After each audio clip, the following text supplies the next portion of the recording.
मुझे एक कार चलाती हुई फीमेल पिग ने टक्कर मार दी और मेरी मौत हो गई। दूसरी जिंदगी में रिबॉर्न होना, यह सब एक ग्लोबल बीस्टली ट्रांसफॉर्मेशन की वजह से था, जहां हर कोई उसी जानवर में बदल जाता जिसे उसने आखिरी बार खाया था। चिकन के अंडे खाने से इंसान एक सस्पेंडर पहनने वाले चिकन में म्यूटेट हो जाता।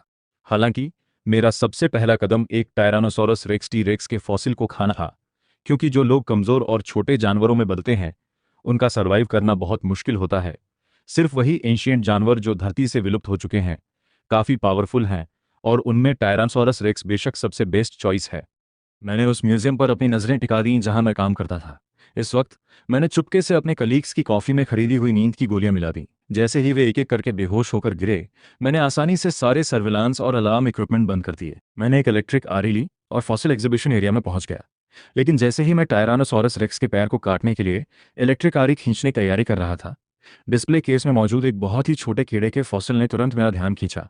एक टार्डिग्रेड फॉसिल। टार्डिग्रेड्स के पास धरती पर सबसे स्ट्रॉन्ग सर्वाइवल कैपेबिलिटी होती है। अगर उनका सिर भी काट दिया जाए तो वो वापस उग सकता है। हालांकि टार्डिग्रेड और टायरानोसोरस रेक्स की एक फ्यूजन स्पीशीज बनने की प्रोबेबिलिटी ज़्यादा नहीं है। अपनी पिछली लाइफ में मैंने सिर्फ कुछ सूअरों और मुर्गियों को उड़ने वाले पिग में म्यूटेट होते देखा था। ऐसा होने पर जब तक मैं टायरानोसोरस रेक्स में कई तरह के जानवरों की एबिलिटीज़ को सक्सेसफुली मर्ज कर सकता, तब तक मेरे पास फ्यूचर में माइथोलॉजिकल लेवल के जानवरों का सामना करने की ताकत होती। मैंने तुरंत इलेक्ट्रिक आरी स्टार्ट कर दी। अचानक एग्जीबिशन हॉल में लगातार फॉसिल का पाउडर उड़ने लगा। जल्द ही टायरानोसोरस रेक्स की जान कटकर अलग हो गई और पल भर में पूरा टायरानोसोरस रेक्स का फॉसिल जमीन पर गिर गया। मैंने कटे हुए फॉसिल को एक लोहे के बर्तन में डाला और उसे पीसकर पाउडर बना दिया। इसके बाद मैंने लगभग 10 अन्य स्पीशीज के फॉसिल्स की थोड़ी सी मात्रा ली, जिनमें टार्डिग्रेड्स, एलिगेटर्स और टेरोसॉर शामिल थे। इसे निगलने में आसानी हो इसलिए मैंने इसे हिलाकर एक पेस्ट बना लिया। तुरंत आग जलाई और इसे पकाना शुरू कर दिया। बिना किसी हिचकिचाहट के मैंने इस पेस्ट के बर्तन को उठाया और उसे तेजी से निगलने लगा। लेकिन ठीक उसी पल दरवाजे पर विक्रम का चेहरा दिखाई दिया, जो भयंकर गुस्से में दहाड़ा, तुम कमीने, आखिर तुमने ये क्या किया है? घबराकर उसने पुलिस को फोन करने के लिए अपना फोन टटोला। मैंने लापरवाही से अपने पास मौजूद टायरानोसोरस रेक्स के फॉसिल का एक टुकड़ा उठाया और उसे जोर से उसकी तरफ फेंक दिया। पत्थर सीधे उसकी कलाई पर लगा, जिससे उसके फोन की स्क्रीन के टुकड़े टुकड़े हो गए। झूठी बहादुरी दिखाते हुए मुझे घूरते हुए उसने कहा, क्या तुम्हें लगता है कि हमारे कलीग्स को बेहोश करने से किसी को पता नहीं चलेगा? तुम बस जेल जाने का इंतजार करो। मैंने अपने हाथ का बटन नीचे रख दिया और मेरे हाथ की इलेक्ट्रिक आरी एक बार फिर गूंज उठी। क्या तुम्हें लगता है कि मैंने ये सब उस मामूली सैलरी के लिए किया है? विक्रम मेरी आंखों में मर्डर की नीयत देखकर डर गया और बार बार पीछे हटने लगा। हालांकि वह फिर भी अकड़ कर बोला, किसी को मारने की कीमत तुम्हें अपनी जान देकर चुकानी पड़ेगी। काउंटडाउन दिखा रहा था कि बीस्टली ट्रांसफॉर्मेशन शुरू होने में केवल 3 मिनट बचे हैं। मुझे फॉसिल पेस्ट का आखिरी घूंट गटकना था ताकि मैं सभी प्रीहिस्टोरिक जीन्स को परफेक्टली फ्यूज कर सकूं। मैं विक्रम की तरफ तेजी से बढ़ा। डर के मारे विक्रम के मुंह से एक सुअर जैसी चीख निकली। उसकी जान हलक में आ गई और वह मुड़कर दरवाजे से बाहर भाग गया। मैं वापस मुड़ा, बर्तन से फॉसिल पेस्ट का आखिरी घूंट उठाया और उसे एक बार में पी गया। तुरंत मेरे इंटरनल ऑर्गन से लेकर मेरे शरीर की एक एक सेल तक करोड़ों साल पहले के प्रीहिस्टोरिक डोमिनेंट जीन्स मेरे शरीर के अंदर जागने, फ्यूज होने और टूटने लगे। टायरानोसोरस रेक्स की क्रूरता, टार्डिग्रेड का लचीलापन, क्वेट्ज़ालकोट्लस की फुर्ती और डायनोसोरस का डिफेंस मेरे डीएनए में धीरे धीरे दर्ज हो रहे थे। एक ठंडी, पूरी तरह से इमोशनलेस आवाज़ दुनिया भर के सभी लोगों के दिमाग में गूंज उठी। ग्लोबल बीस्टली ट्रांसफॉर्मेशन शुरू हो चुका है। तुरंत सड़कों पर कारों के ब्रेक की आवाज़ें, शॉपिंग मॉल्स का शोर शराबा और शहरों का भारी ट्रैफिक सब कुछ थम गया। हर कोई अपनी जगह पर जम गया, जब तक कि आसमान अचानक गहरे लाल रंग में नहीं बदल गया और शहर के हर कोने में खून के रंग के काउंटडाउन नंबर्स तैरने लगे। इस पल विक्रम पूरी तरह से हैरान होकर अपने स्टीयरिंग व्हील को देख रहा था। उसका मुंह अभी भी मुझे पकड़ने के लिए पुलिस को फोन करने की गालियां और कस्में खा रहा था। तभी उसने अचानक डर के साथ देखा कि उसके हाथों पर काले बाल तेजी से उग रहे थे, जो मोटे सुअर के खुरों में बदल रहे थे। उसने स्टीयरिंग व्हील को पागलों की तरह घुमाया और कार एक अनियंत्रित घोड़े की तरह अनियंत्रित हो गई। इस बीच दूसरी जगहों पर भी म्यूटेशन एक साथ हो रहे थे। एक व्हाइट कॉलर वर्कर, जिसने अभी अभी चिकन एग रोल खाना खत्म किया था, चीखने लगा क्योंकि वो पंख फड़फड़ाते हुए एक सस्पेंडर पहनने वाले चिकन में ट्रांसफॉर्म हो गया। एक लड़की जो बत्तख के पंख चबाते हुए शोज देख रही थी, और एक अमीर आदमी जो बीफ नूडल्स खा रहा था, एक डरे हुए रास्ता ढूंढते हुए पीले बैल में बदल गए। जानवरों की दहाड़ ने देखते ही देखते पूरे शहर को हिलाकर रख दिया। वापस म्यूजियम के लैब में मेरी बॉडी की स्किन तुरंत लाल हो गई और बहुत गर्म होने लगी, और मेरे स्केलेटन से चटकने की आवाज़ें आने लगी। मेरा धड़ पागलों की तरह चौड़ा और खिंच रहा था। मेरी स्किन के ऊपर मगरमच्छ जैसे पैटर्न वाली मोटी, भारी और सख्त स्केल्स उगाई। मेरा मुंह आगे की तरफ निकल आया और उसके अंदर खंजर जैसे नुकीले दांतों की 2 लाइनें बन गई। मेरी उंगलियों से रिट्रैक्टेबल और साबेर टूथ टाइगर जैसे नुकीले पंजे बाहर आ गए, जो स्टील को भी आसानी से फाड़ सकते थे। मेरी पीठ पर क्वेट्ज़ालकोट्लस के मुड़ने वाले पंख हो गए, जो खुलने पर सूरज को भी छुपा सकते थे। मेरी बॉडी की हर सेल में इतनी गजब की वाइटैलिटी थी कि अगर मुझे कोई जानलेवा चोट भी लगती तो मैं सिर्फ 10 सेकंड में ठीक हो सकता था। म्यूजियम के अंदर एक विशाल जीव, 12 मीटर लंबा, 6 मीटर ऊंचा और 8 टन वजनी सामने आ चुका था। मैं न केवल पूरी तरह से एक टायरानोसोरस रेक्स में म्यूटेट हो चुका था, बल्कि एक दर्जन से ज़्यादा प्राचीन टॉप प्रेडेटर्स के जीन्स को सक्सेसफुली मर्ज करके इतिहास का एक अनोखा प्रीहिस्टोरिक फ्यूजन एंटिटी बन चुका था। मैंने अपना सिर झुकाया, अपने ठंडी चमक वाले नुकीले पंजों को देखा, अपने मुंह में स्टील को कुचलने वाली डरावनी बाइट फोर्स को महसूस किया और अपनी पीठ के पंखों में छुपी एक्सप्लोसिव पावर को महसूस किया। मैं खुद को रोक नहीं पाया और आसमान की तरफ देखकर एक कान फाड़ देने वाली ड्रैगन जैसी दहाड़ लगाई। यह दहाड़ पूरे इलाके में गूंज गई। फूड चेन के सबसे टॉप लेवल के जीव की इस दहाड़ को सुनकर हर कोई डर से कांप उठा। किसी की सिर उठाने तक की हिम्मत नहीं हुई। मेरी पिछली लाइफ में इस तरह के लोग गटर में छिपकर रहते थे, एक दयनीय जिंदगी जहां कोई जोर से सांस लेने की भी हिम्मत नहीं करता था। मैंने अपनी मोटी पूंछ को हिलाया और उसका सिरा लैब की कंक्रीट की दीवार से टकराया, जिससे दीवार पर एक गहरा गड्ढा बन गया। अचानक मेरे दिमाग में एक हल्के नीले रंग का एवोल्यूशन पैनल दिखाई दिया। Host, Chetan, species, tyrannosaurus rex perfect fusion entity, evolution value 0/1000। मेरी पिछली लाइफ में एक एलिगेटर स्नैपिंग टर्टल में बदलने के बाद मेरे पूरी जिंदगी कमजोर रहने की वजह यही थी कि मुझे कभी कोई इवोल्यूशन वैल्यू नहीं मिली थी। अब मैं न केवल फूड चेन के टॉप पर था, बल्कि मेरे पास इन्फिनिट इवोल्यूशन का पोटेंशियल था। दरवाजे से घुरघुराने और सुअर जैसी आवाजें आने लगी। विक्रम वहां आ चुका था, जो 3 मीटर लंबे और 1000 किलो से ज्यादा वजनी काले जंगली सुअर बदल चुका था। इस रूप में बदलने के लिए उसने म्यूजियम में रखे एक जंगली सुअर के स्पेसिमेन को अंधाधुंध खा लिया था। उसकी दोनों आंखें खून की तरह लाल थीं, जो मुझे ही घूर रही थीं।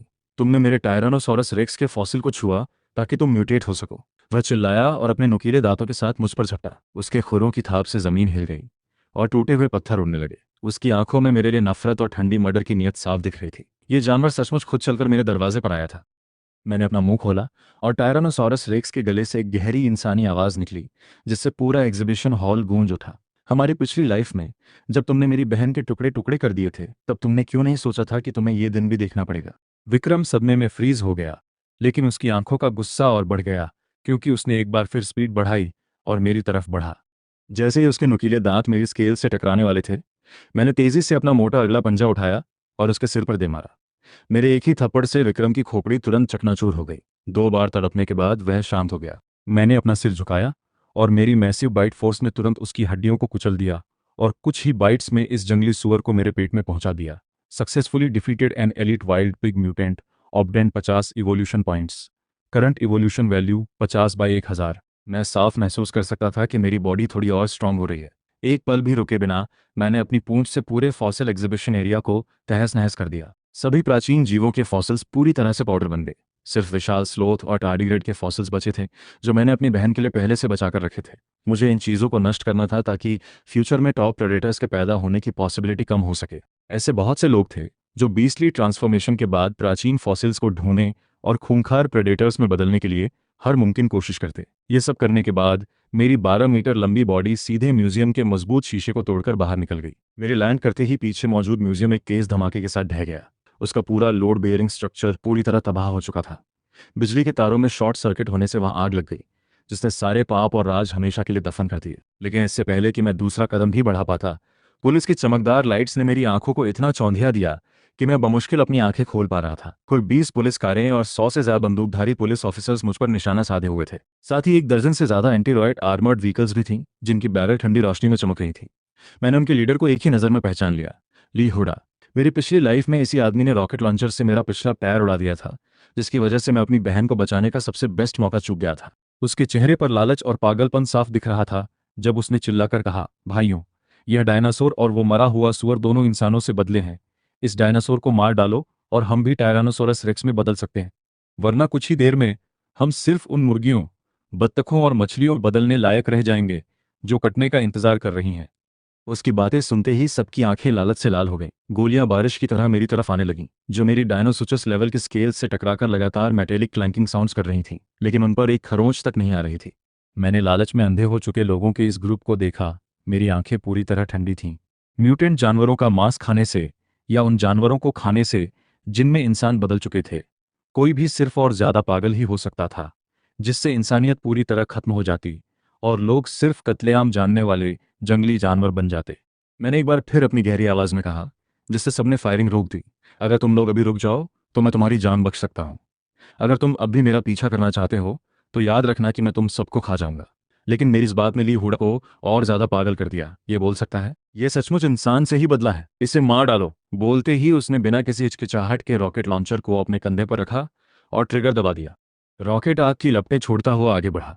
मेरी आंखें ठंडी हो गईं। रॉकेट मेरी स्केल्स को छूते हुए पास से निकल गया और मेरे पीछे की दीवार पर एक बहुत बड़ा गड्ढा करते हुए फट गया। जब तक वे दोबारा लोड कर रहे थे, उस गैप का फायदा उठाकर मेरी 12 मीटर लंबी बॉडी तुरंत भीड़ में घुस गई।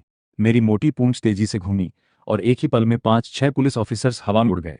यह नज़ारा देखकर बाकी लोगों के होश उड़ गए। उन्हें आखिरकार एहसास हो गया कि उनके सामने जो प्रीहिस्टोरिक बीस्ट है, उससे उनकी छोटी हैंडगन्स मुकाबला नहीं कर सकती।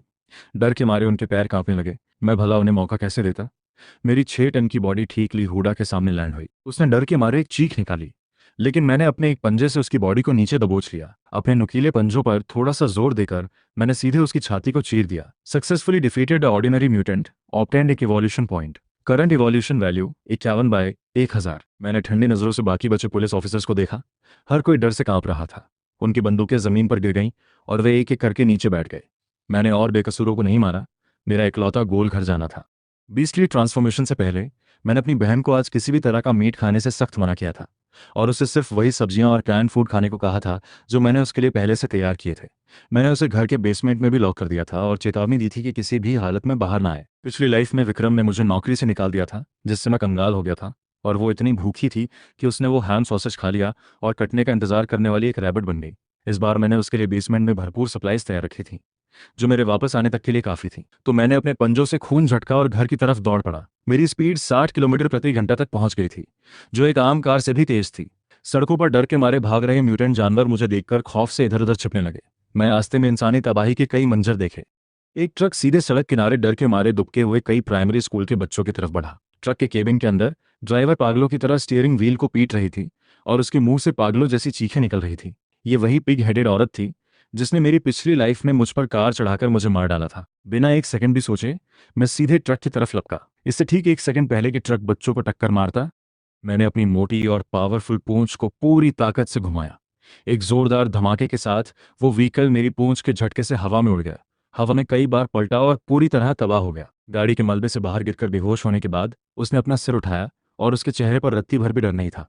इसके बजाय वह एक चुड़ैल की तरह चिल्लाने लगी, तुम कमबख्त छिपकली, तुम्हारी हिम्मत कैसे हुई मेरा प्लान बर्बाद करने की। अपना मुंह पूरा खोलकर उसने पूरी नफरत के साथ मेरे पैर पर जोर से काट लिया। मेरी पिछली दयनीय लाइफ को खत्म करने वाली वो औरत आज किस्मत की वजह से दोबारा मेरे सामने थी। मेरी पिछली लाइफ में जब तुमने कार चलाकर मुझे मार डाला था, तब क्या तुमने कभी सोचा था कि आज ऐसा दिन भी आएगा। मैंने अपने पंजे उठाए और इस 1000 पाउंड की सुअर को छटपटाने का एक भी मौका नहीं मिला और वो तुरंत कुचलकर ढेर हो गई। एक नोटिफिकेशन आया जिसने कंफर्म किया कि एक कॉमन म्यूटेंट को हराने पर एक इवोल्यूशन पॉइंट मिला है, जिससे अब टोटल इवोल्यूशन वैल्यू 1000 में से 52 हो गई थी। डर के मारे एक साथ दुबके बच्चों को देखकर मैंने जितनी हो सके उतनी सॉफ्ट आवाज में उनसे कहा कि वे जल्दी से छिपने के लिए कोई सेफ जगह ढूंढें, दरवाजे और खिड़कियां कसकर बंद कर लें और बाहर ना आए। अपने घर की तरफ पागलों की तरह दौड़ते हुए मैंने रास्ते में इंसानों पर हमला कर रहे पागल कुत्तों, तिब्बती मस्टिफ और जंगली भेड़ियों का सफाया कर दिया। यह कुछ हद तक इवोल्यूशन पॉइंट्स इकट्ठा करने के लिए था और कुछ हद तक इसलिए क्योंकि मैं नहीं चाहता था कि मेरी छोटी बहन की तरह कोई और भी दर्दनाक मौत मरे। इसके बाद मेरी इवोल्यूशन वैल्यू 1000 में से 104 हो गई। लेकिन ठीक उसी पल हवा के साथ एक खून की गंध मेरी नक से टकराई। इस मेटेलिक स्मेल के बीच एक जानी पहचानी भालू जैसी औरा थी। ये एक म्यूटेंट ब्राउन डियर था, वही जानवर जिसने मेरी पिछली लाइफ में मेरी बहन का पैर चबा डाला था, जिससे उसे बचाने की मेरी तमाम कोशिशों के बावजूद उसने मेरी ही बाहों में दम तोड़ दिया था। मैं धीरे धीरे पास के एक बड़े सुपरमार्केट की तरफ बढ़ा। सुपरमार्केट की कांच के दरवाजे पहले ही टूटकर चकनाचूर हो चुके थे और एंट्रेंस पर खून से सने जानवरों की खालें और इंसानों के अवशेष बिखरे पड़े थे। अंदर से लगातार काटने और दर्दनाक चीखों की आवाजें आ रही थी। साथ ही एक ब्राउन बियर की घमंडी दहाड़ भी गूंज रही थी। अंदर देखने पर एक 4 मीटर लंबा और 1000 पाउंड से ज्यादा वजनी विशाल ब्राउन बियर जमीन पर पड़ी लाशों को बेरहमी से खा रहा था। चारों तरफ बिखरे कंकालों से साफ था कि बीस्ट ट्रांसफॉर्मेशन शुरू होने के कुछ ही घंटों के अंदर उसने अनगिनत इंसानों और म्यूटेंट जानवरों का शिकार किया था। बिना किसी डर के उस भालू ने एक हिकारत भरी दहाड़ लगाई, जैसे मेरा मजाक उड़ा रहा हो कि खाना खुद उसके दरवाजे पर चलकर आया है और ये कह रहा हो कि एक मामूली छिपकली की मेरे इलाके में आने की हिम्मत कैसे हुई। मेरी आंखों में मर्डर की नीयत पूरी तरह से भर चुकी थी। ये बिल्कुल वही आवाज़ थी। हालांकि मुझे हैरानी हुई कि एक मामूली ब्राउन बियर को एक प्रीहिस्टोरिक ओवरलॉर्ड को चैलेंज करने का कॉन्फिडेंस कहाँ से मिला। ये सुनकर ब्राउन बियर ने अपने दोनों पंजों से अपनी छाती पीटी, जिससे एक भारी आवाज़ निकली, और वो बोला कि एक जुवेनाइल टायरानोसॉरस रेक्स की उसके सामने हवाबाजी करने की हिम्मत कैसे हुई, और आज वह मुझे एक एडल्ट ग्रोथ स्टेज वाले जीव की डरावनी ताकत दिखाएगा। कोई ताज्जुब नहीं कि वह इतना बेखौफ था। उसकी बॉडी से खून की बदबू बहुत तेज आ रही थी, जिससे साफ था कि वह पहले ही 100 से ज्यादा म्यूटेंट जानवरों को निगल चुका था। इस वक्त मेरी इवोल्यूशन वैल्यू अभी भी 1000 में से सिर्फ 104 थी, जिसका मतलब था कि मैं अभी भी सिर्फ एक जुवेनाइल था। ब्राउन बियर ने तुरंत मूव किया। अपनी भारी बॉडी के बावजूद एक हैरान कर देने वाली स्पीड के साथ वो तुरंत मेरे सामने आया। हवा को चीरती हुई उसकी विशाल भालू की हथेली पूरी ताकत से मेरे सिर की तरफ बढ़ी, जिसमें एक छोटी कार को भी चकनाचूर करने का दम था। डगमगाने के बजाय मैंने अपनी मैसिव बॉडी से उस वार को सीधे झेला। मेरे पैर जमीन पर इतनी मजबूती से टिके कि जमीन फट गई और वहां 2 गहरे निशान बन गए। ये देखकर ब्राउन बियर ने ताना मारा कि मेरी जुवेनाइल ताकत उसके दांतों के गैप को भरने के लिए भी काफी नहीं है, और आज वह इस डायनासोर को खाकर देखेगा कि क्या वह एक बार फिर इवॉल्व हो सकता है। वह दोबारा दहाड़ते हुए आगे बढ़ा। उसके नुकीले पंजे छिपे हुए और वार के लिए तैयार थे। उसके पिछले अटैक से साफ था कि वह इस बार जान से मारने के इरादे में था। चूंकि मैंने सिर्फ एक एडल्ट ग्रोथ स्टेज वाले जीव की ताकत का अंदाजा लगाने के लिए उसका पिछला वार झेला था, इसलिए मैं जानता था कि मेरे फ्यूज्ड जीन्स कभी भी सिर्फ एक प्योर टायरानोसॉरस रेक्स के नहीं थे। मैं 1 इंच भी पीछे नहीं हटा। मेरी कई टन वजनी पूंछ, जिसमें हजारों किलो की ताकत थी, ने एक और जोरदार धमाका किया और सीधे ब्राउन बियर के पंजे से टकराई। ब्राउन बियर ने कभी उम्मीद नहीं की थी कि मेरी पूंछ में इतनी गजब की पावर होगी, जिससे उसके अंगूठे और उंगली के बीच की स्किन फट गई। फिर भी उसका कॉन्फिडेंस और बढ़ गया और वह दहाड़ते हुए पूछने लगा कि क्या मेरे पास बस यह स्किल है, और वह अपनी भारी बॉडी के वजन से मुझे कुचलने के लिए दोबारा मुझ पर झपटा। लेकिन जैसे ही वह अपनी ही स्पीड के जोश में बह रहा था, मैंने सीधे उसकी गर्दन पर निशाना साधकर काट लिया। ब्राउन बियर खौफ में आ गया और तुरंत नीचे झुक गया। लेकिन बाकी सब की तरह उसने भी एक टायरानोसॉरस रेक्स के आगे के पंजों की ताकत को कम समझने की गलती कर दी थी। हर कोई गलतफहमी में रहता है कि टी रेक्स के आगे के पंजे छोटे, कमजोर और बेअसर होते हैं। सिर्फ मैं, एक पैलियोंटोलॉजिकल फॉसिल रेस्टोरेशन एक्सपर्ट जिसने अपनी पूरी लाइफ टायरानोसॉरस रेक्स की स्टडी की थी, असलियत जानता था। उनकी एक्सप्लोसिव पावर असाधारण रूप से स्ट्रांग होती है, जो किसी भी शिकार की स्किन और मांस को एक पल में फाड़ने की पूरी काबिलियत रखती है।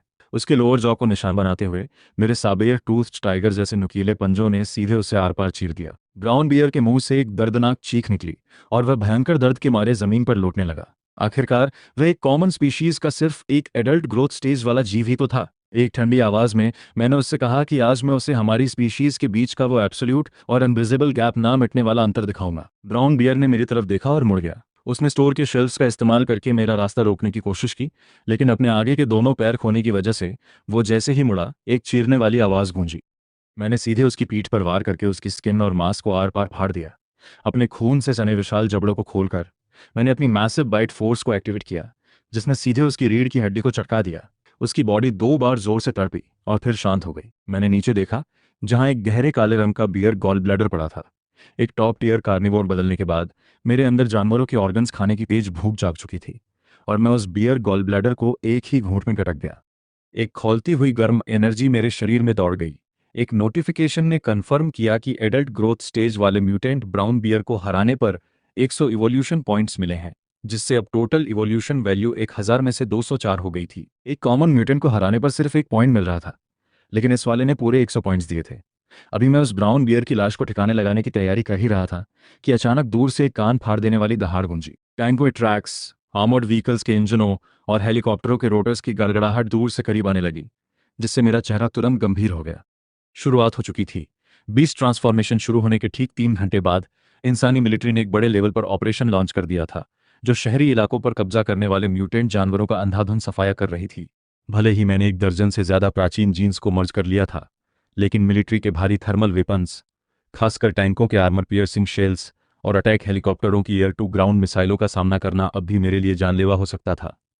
मेरी बहन अभी भी घर पर मेरा इंतजार कर रही थी, इसलिए मैं तुरंत पास के घने जंगलों की तरफ भागा, क्योंकि घना जंगल टैंकों और आर्मर्ड व्हीकल्स का रास्ता रोक सकता था। लेकिन जैसे ही मैं जंगल में घुसा, मेन रोड पर मिलिट्री का एक बड़ा दस्ता दिखाई दिया, जिसमें दर्जनों आर्मर्ड व्हीकल्स और सैकड़ों पूरी तरह से हथियारबंद सोल्जर्स सीधे मेरी लोकेशन की तरफ बढ़ रहे थे। मुझे ऐसे समय में ही इनसे क्यों टकराना था? जंगल की गहरी झाड़ियों में बिल्कुल शांत छिपने के बावजूद बदकिस्मती से चीजें मेरे मुताबिक नहीं रहीं। मिलिट्री ठीक जंगल के किनारे पर आकर रुक गई।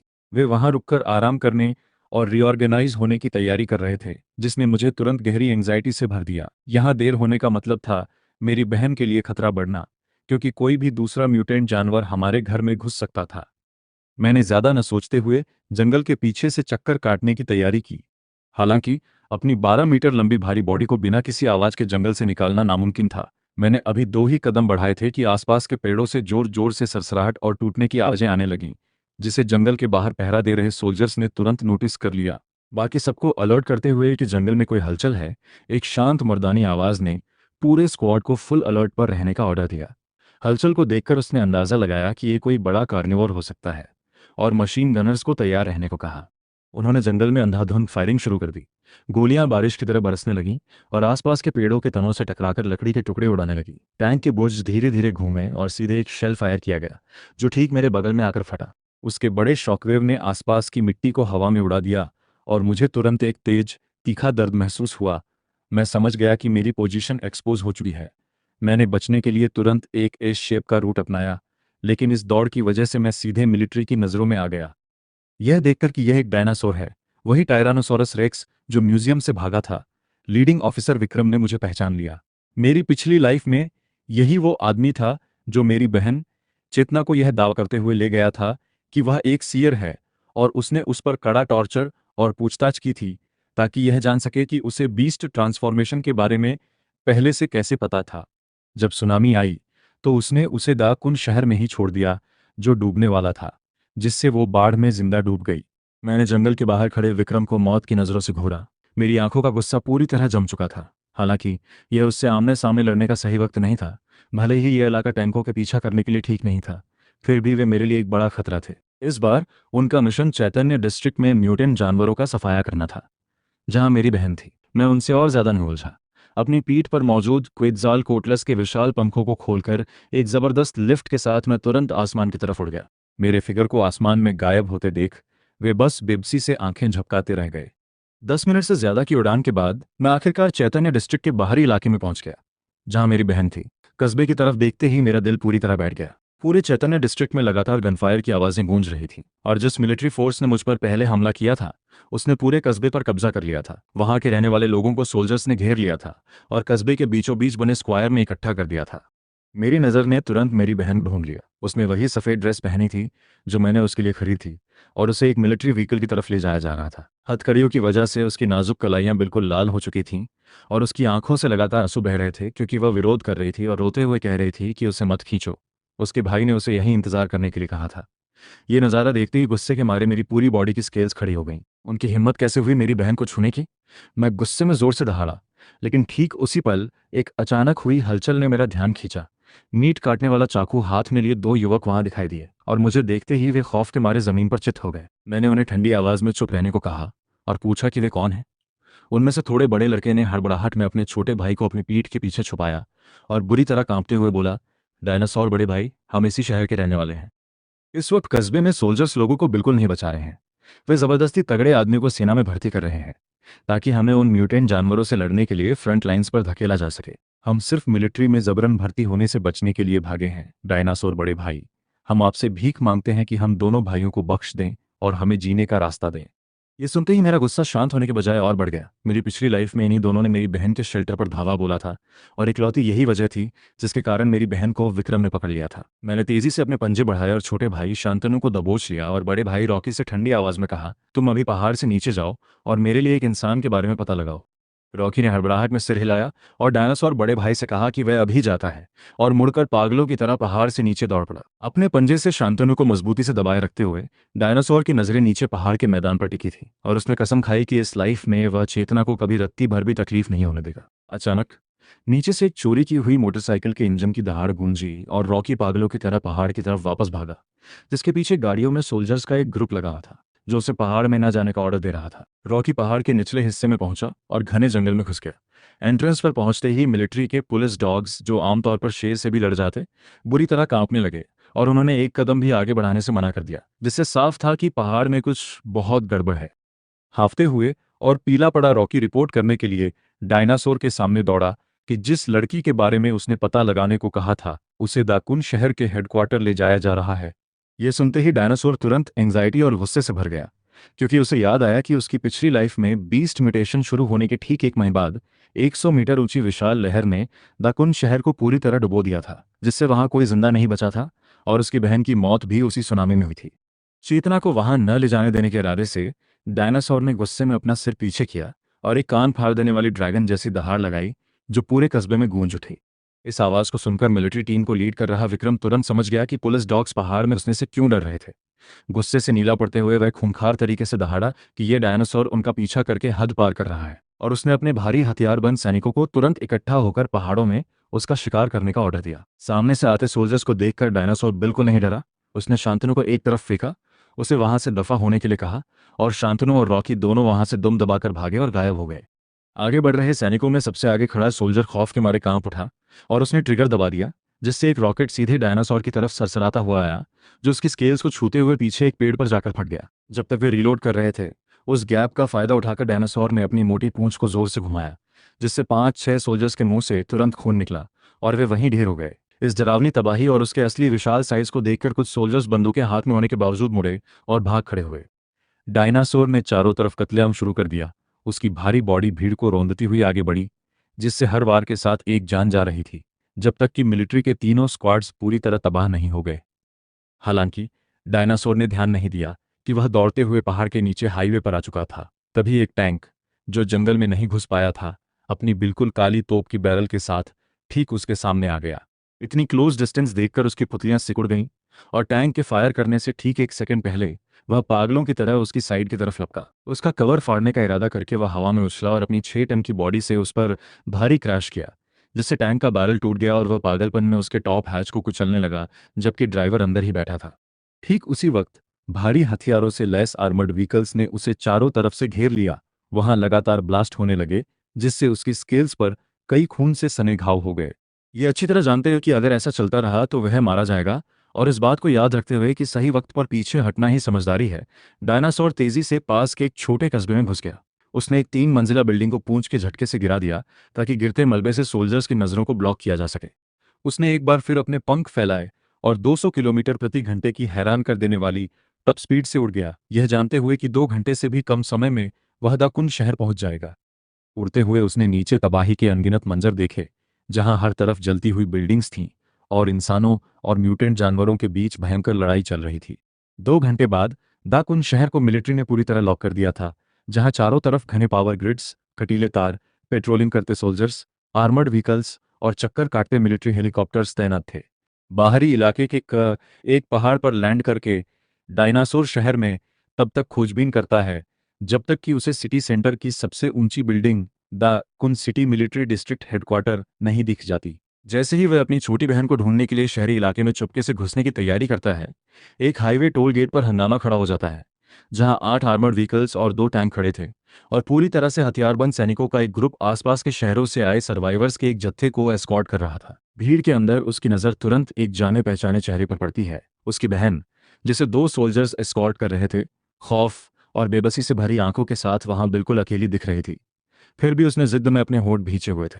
कंधे पर जनरल का स्टार गाय एक ऑफिसर आगे बढ़ता है और सोल्जर्स को उसे हेडक्वार्टर के इंट्रोगेशन रूम में ले जाने का ऑर्डर देता है। ये सुनकर चेतना रो पड़ती है और चिल्लाती है कि वह नहीं जाना चाहती, लेकिन ऑफिसर गहरी आवाज में बोलता है और छोटी बच्ची से कहता है कि डरे नहीं, हेडक्वार्टर पहुंचकर उसे बस वो सब सच बता देना है जो वह जानती है, फिर सब ठीक हो जाएगा। अपनी बहन को जबरदस्ती कार बिठाए जाते देख डायनासोर उस आदमी को पहचान लेता है कि यह दाकुन सिटी मिलिट्री डिस्ट्रिक्ट का 2nd लेवल ऑफिसर है, जो उसकी पूछताछ के लिए जिम्मेदार है। पिछली लाइफ में इकलौता यही वो इंसान था जिसने उसके प्रति हमदर्दी दिखाई थी, जिसने विक्रम के टॉर्चर को बार बार आगे बढ़कर रोका था और बाढ़ में खुद बहने से पहले अपनी लाइफ जैकेट भी उसे दे दी थी। ये एहसास होने पर कि वह आदमी बुरा नहीं है और उसकी बहन फिलहाल किसी तुरंत आने वाले खतरे से सेफ है, डायनासोर नोटिस करता है कि वक्त बहुत कम है। इस तबाही के आने में 1 महीने से भी कम का समय बचा है। उसे अपनी छोटी बहन को जल्दी बचाना होगा और इस बर्बाद होने वाले शहर से दूर ले जाना होगा। पिछले दिनों से वह बाहरी इलाके में रहकर मिलिट्री डिस्ट्रिक्ट हेडक्वार्टर की डिफेंसिव डिप्लॉयमेंट को ऑब्जर्व करता है और देखता है कि मिलिट्री ने इस इलाके का पूरी तरह से सफाया कर दिया है, क्योंकि बचे हुए इंसान इस सेंट्रल सिटी को अपना सबसे सेफ शेल्टर समझ रहे थे, इस बात से बिल्कुल अनजान कि ये जल्द ही उनकी खबर बनने वाला है। ये जानते हुए कि वह जितनी जल्दी अपनी बहन को ढूंढेगा, उनके बचने के चांस उतने ही ज़्यादा होंगे। वह मिलिट्री के काफिले को लेट करने के लिए एक्शन लेता है और दाकुन शहर की तरफ जाने वाले रीइंफोर्स्ड कंक्रीट हाईवे ब्रिज पर उड़कर पहुंच जाता है। यह शहर में घुसने का इकलौता रास्ता था जो नदी के तल में गहराई तक धंसे 6 मोटे पिलर्स पर टिका था। बिना एक सेकंड में सोचे वह एक लोड बेयरिंग पिलर पर पूरी ताकत से टकराता है, जिससे एक जोरदार धमाका होता है और कटोरे के मुंह जितनी मोटी सरिया बाहर निकल आती है। स्टील को कुचलने वाली ताकत के साथ अपना विशाल जबड़ा खोलकर वह ब्रिज के सपोर्ट स्ट्रक्चर को तबाह करने के लिए सीधे सरियों को चबा जाता है। जैसे ही पहला लोड बेयरिंग पिलर पूरी तरह टूटता है, ब्रिज पर चल रही गाड़ियों में अफरा तफरी मच जाती है और डायनासोर पागलपन में दूसरे पिलर्स को भी तोड़ना शुरू कर देता है, जिससे सड़क की सतह पर बड़े बड़े क्रैक्स आ जाते हैं। एक मोटा आदमी पीछे से टक्कर लगने के बाद ये देखने के लिए अपनी कार से बाहर निकलता है कि क्या हुआ, लेकिन आगे की कार की ड्राइवर सीट पर एक टाइगर को शांति से बैठा देखकर उसके मुंह से खौफनाक चीख निकल जाती है। ये देखते ही भीड़ का गुस्सा भड़क उठता है और कोई चिल्लाता है कि इसे मार डालो, क्योंकि जो लोग जानवरों में बदल गए हैं वे सब मरने के लायक हैं। ब्रिज पर गूंजती चीखों के बीच साइबेरियन टाइगर ठंडी नजरों से पीछे देखता है और एक कान फाड़ देने वाली दहाड़ लगाता है और कहता है कि वह दिल से खुद को अब भी इंसान समझता है और उन्हें चेतावनी देता है कि उससे पंगा न लें। एक आदमी वापस चिल्लाता है कि यह सेंट्रल सिटी इंसानों की है और एक ट्रेनिंग गन से फायर कर देता है, लेकिन गोली टाइगर के फर से टकराकर सिर्फ एक छोटी सी चिंगारी पैदा करती है। ये कहते हुए कि वह लड़ाई नहीं चाहता था, लेकिन उसे इसके लिए मजबूर किया गया। टाइगर अपने भाइयों को आवाज देता है। तुरंत ही एक विशाल गैंडा एक कार्गो ट्रक की छत को उड़ा देता है। ताकतवर पैरों वाला एक जंगली याक तेजी से आगे बढ़ता है और एक लेपर्ड हवा में फुर्ती से उछलकर टाइगर के बगल में लैंड करता है। भीड़ तुरंत खौफ से कांपने लगती है। इतने सारे ताकतवर म्यूटेंट जानवरों का सामना करने की उनमें हिम्मत नहीं थी। तेंदुआ उबासी लेता है और सुस्ती से टाइगर को डांटता है कि जब उसे ड्राइविंग नहीं आती थी तो वह चलाने की जिद क्यों कर रहा था, और फिर कार के हिस्से पर जोर से वार करके भीड़ पर दहाड़ता है कि अगर मरना नहीं चाहते तो रास्ते से दफा हो जाओ। लेकिन ठीक उसी पल पूरा ब्रिज बुरी तरह क्रैक हो जाता है और हर कोई पैनिक में आ जाता है। अब किसी को टाइगर की परवाह नहीं थी। एक औरत की नज़र का पीछा करते हुए भीड़ नीचे देखती है, जहां डायनासोर धीरे धीरे ब्रिज के आर्च के नीचे से बाहर निकल रहा था। तेंदुए की आंखें चौकन्नी होकर सिकुड़ जाती हैं। वह सोचता है कि यहाँ एक डायनासोर कैसे आ सकता है और क्या यह भी सरेंडर करने आया है। साइबेरियन टाइगर को तुरंत कुछ गड़बड़ लगती है और वह दहाड़ता है कि कुछ तो गलत है, जबकि उसके बगल में खड़ा गैंडा एक गहरा सवाल पूछता है कि क्या वे एक डायनासोर से लड़ भी सकते हैं। यह चिल्लाते हुए कि डरने की कोई बात नहीं है। साइबेरियन टाइगर दहाड़ता है और सीधे डायनासोर पर झपटता है और मांग करता है कि वह ब्रिज को क्यों तोड़ रहा है, जब वे इंसानों के साथ मिलकर अपने घर को बचाने के लिए दाकुन शहर पहुंचने की कोशिश कर रहे हैं। डायनासोर खुद को हंसने से नहीं रोक पाता और ठंडी आवाज में उनसे कहता है कि वे कितने बेवकूफ़ हैं जो ये सोच रहे हैं कि इंसान उन्हें एक्सेप्ट करेंगे, और समझाता है कि इंसान उन्हें सिर्फ एक्सपेरिमेंट के लिए इस्तेमाल करेंगे ताकि उन्हें चीर फाड़ कर उन पर स्टडी की जा सके। वह राज खोलता है कि पिछली लाइफ में तुम चारों को इंसानों ने सिर्फ इसलिए जिंदा पकड़कर चीर डाला था क्योंकि तुम सरेंडर करने गए थे। साइबेरियन टाइगर हैरान रह जाता है।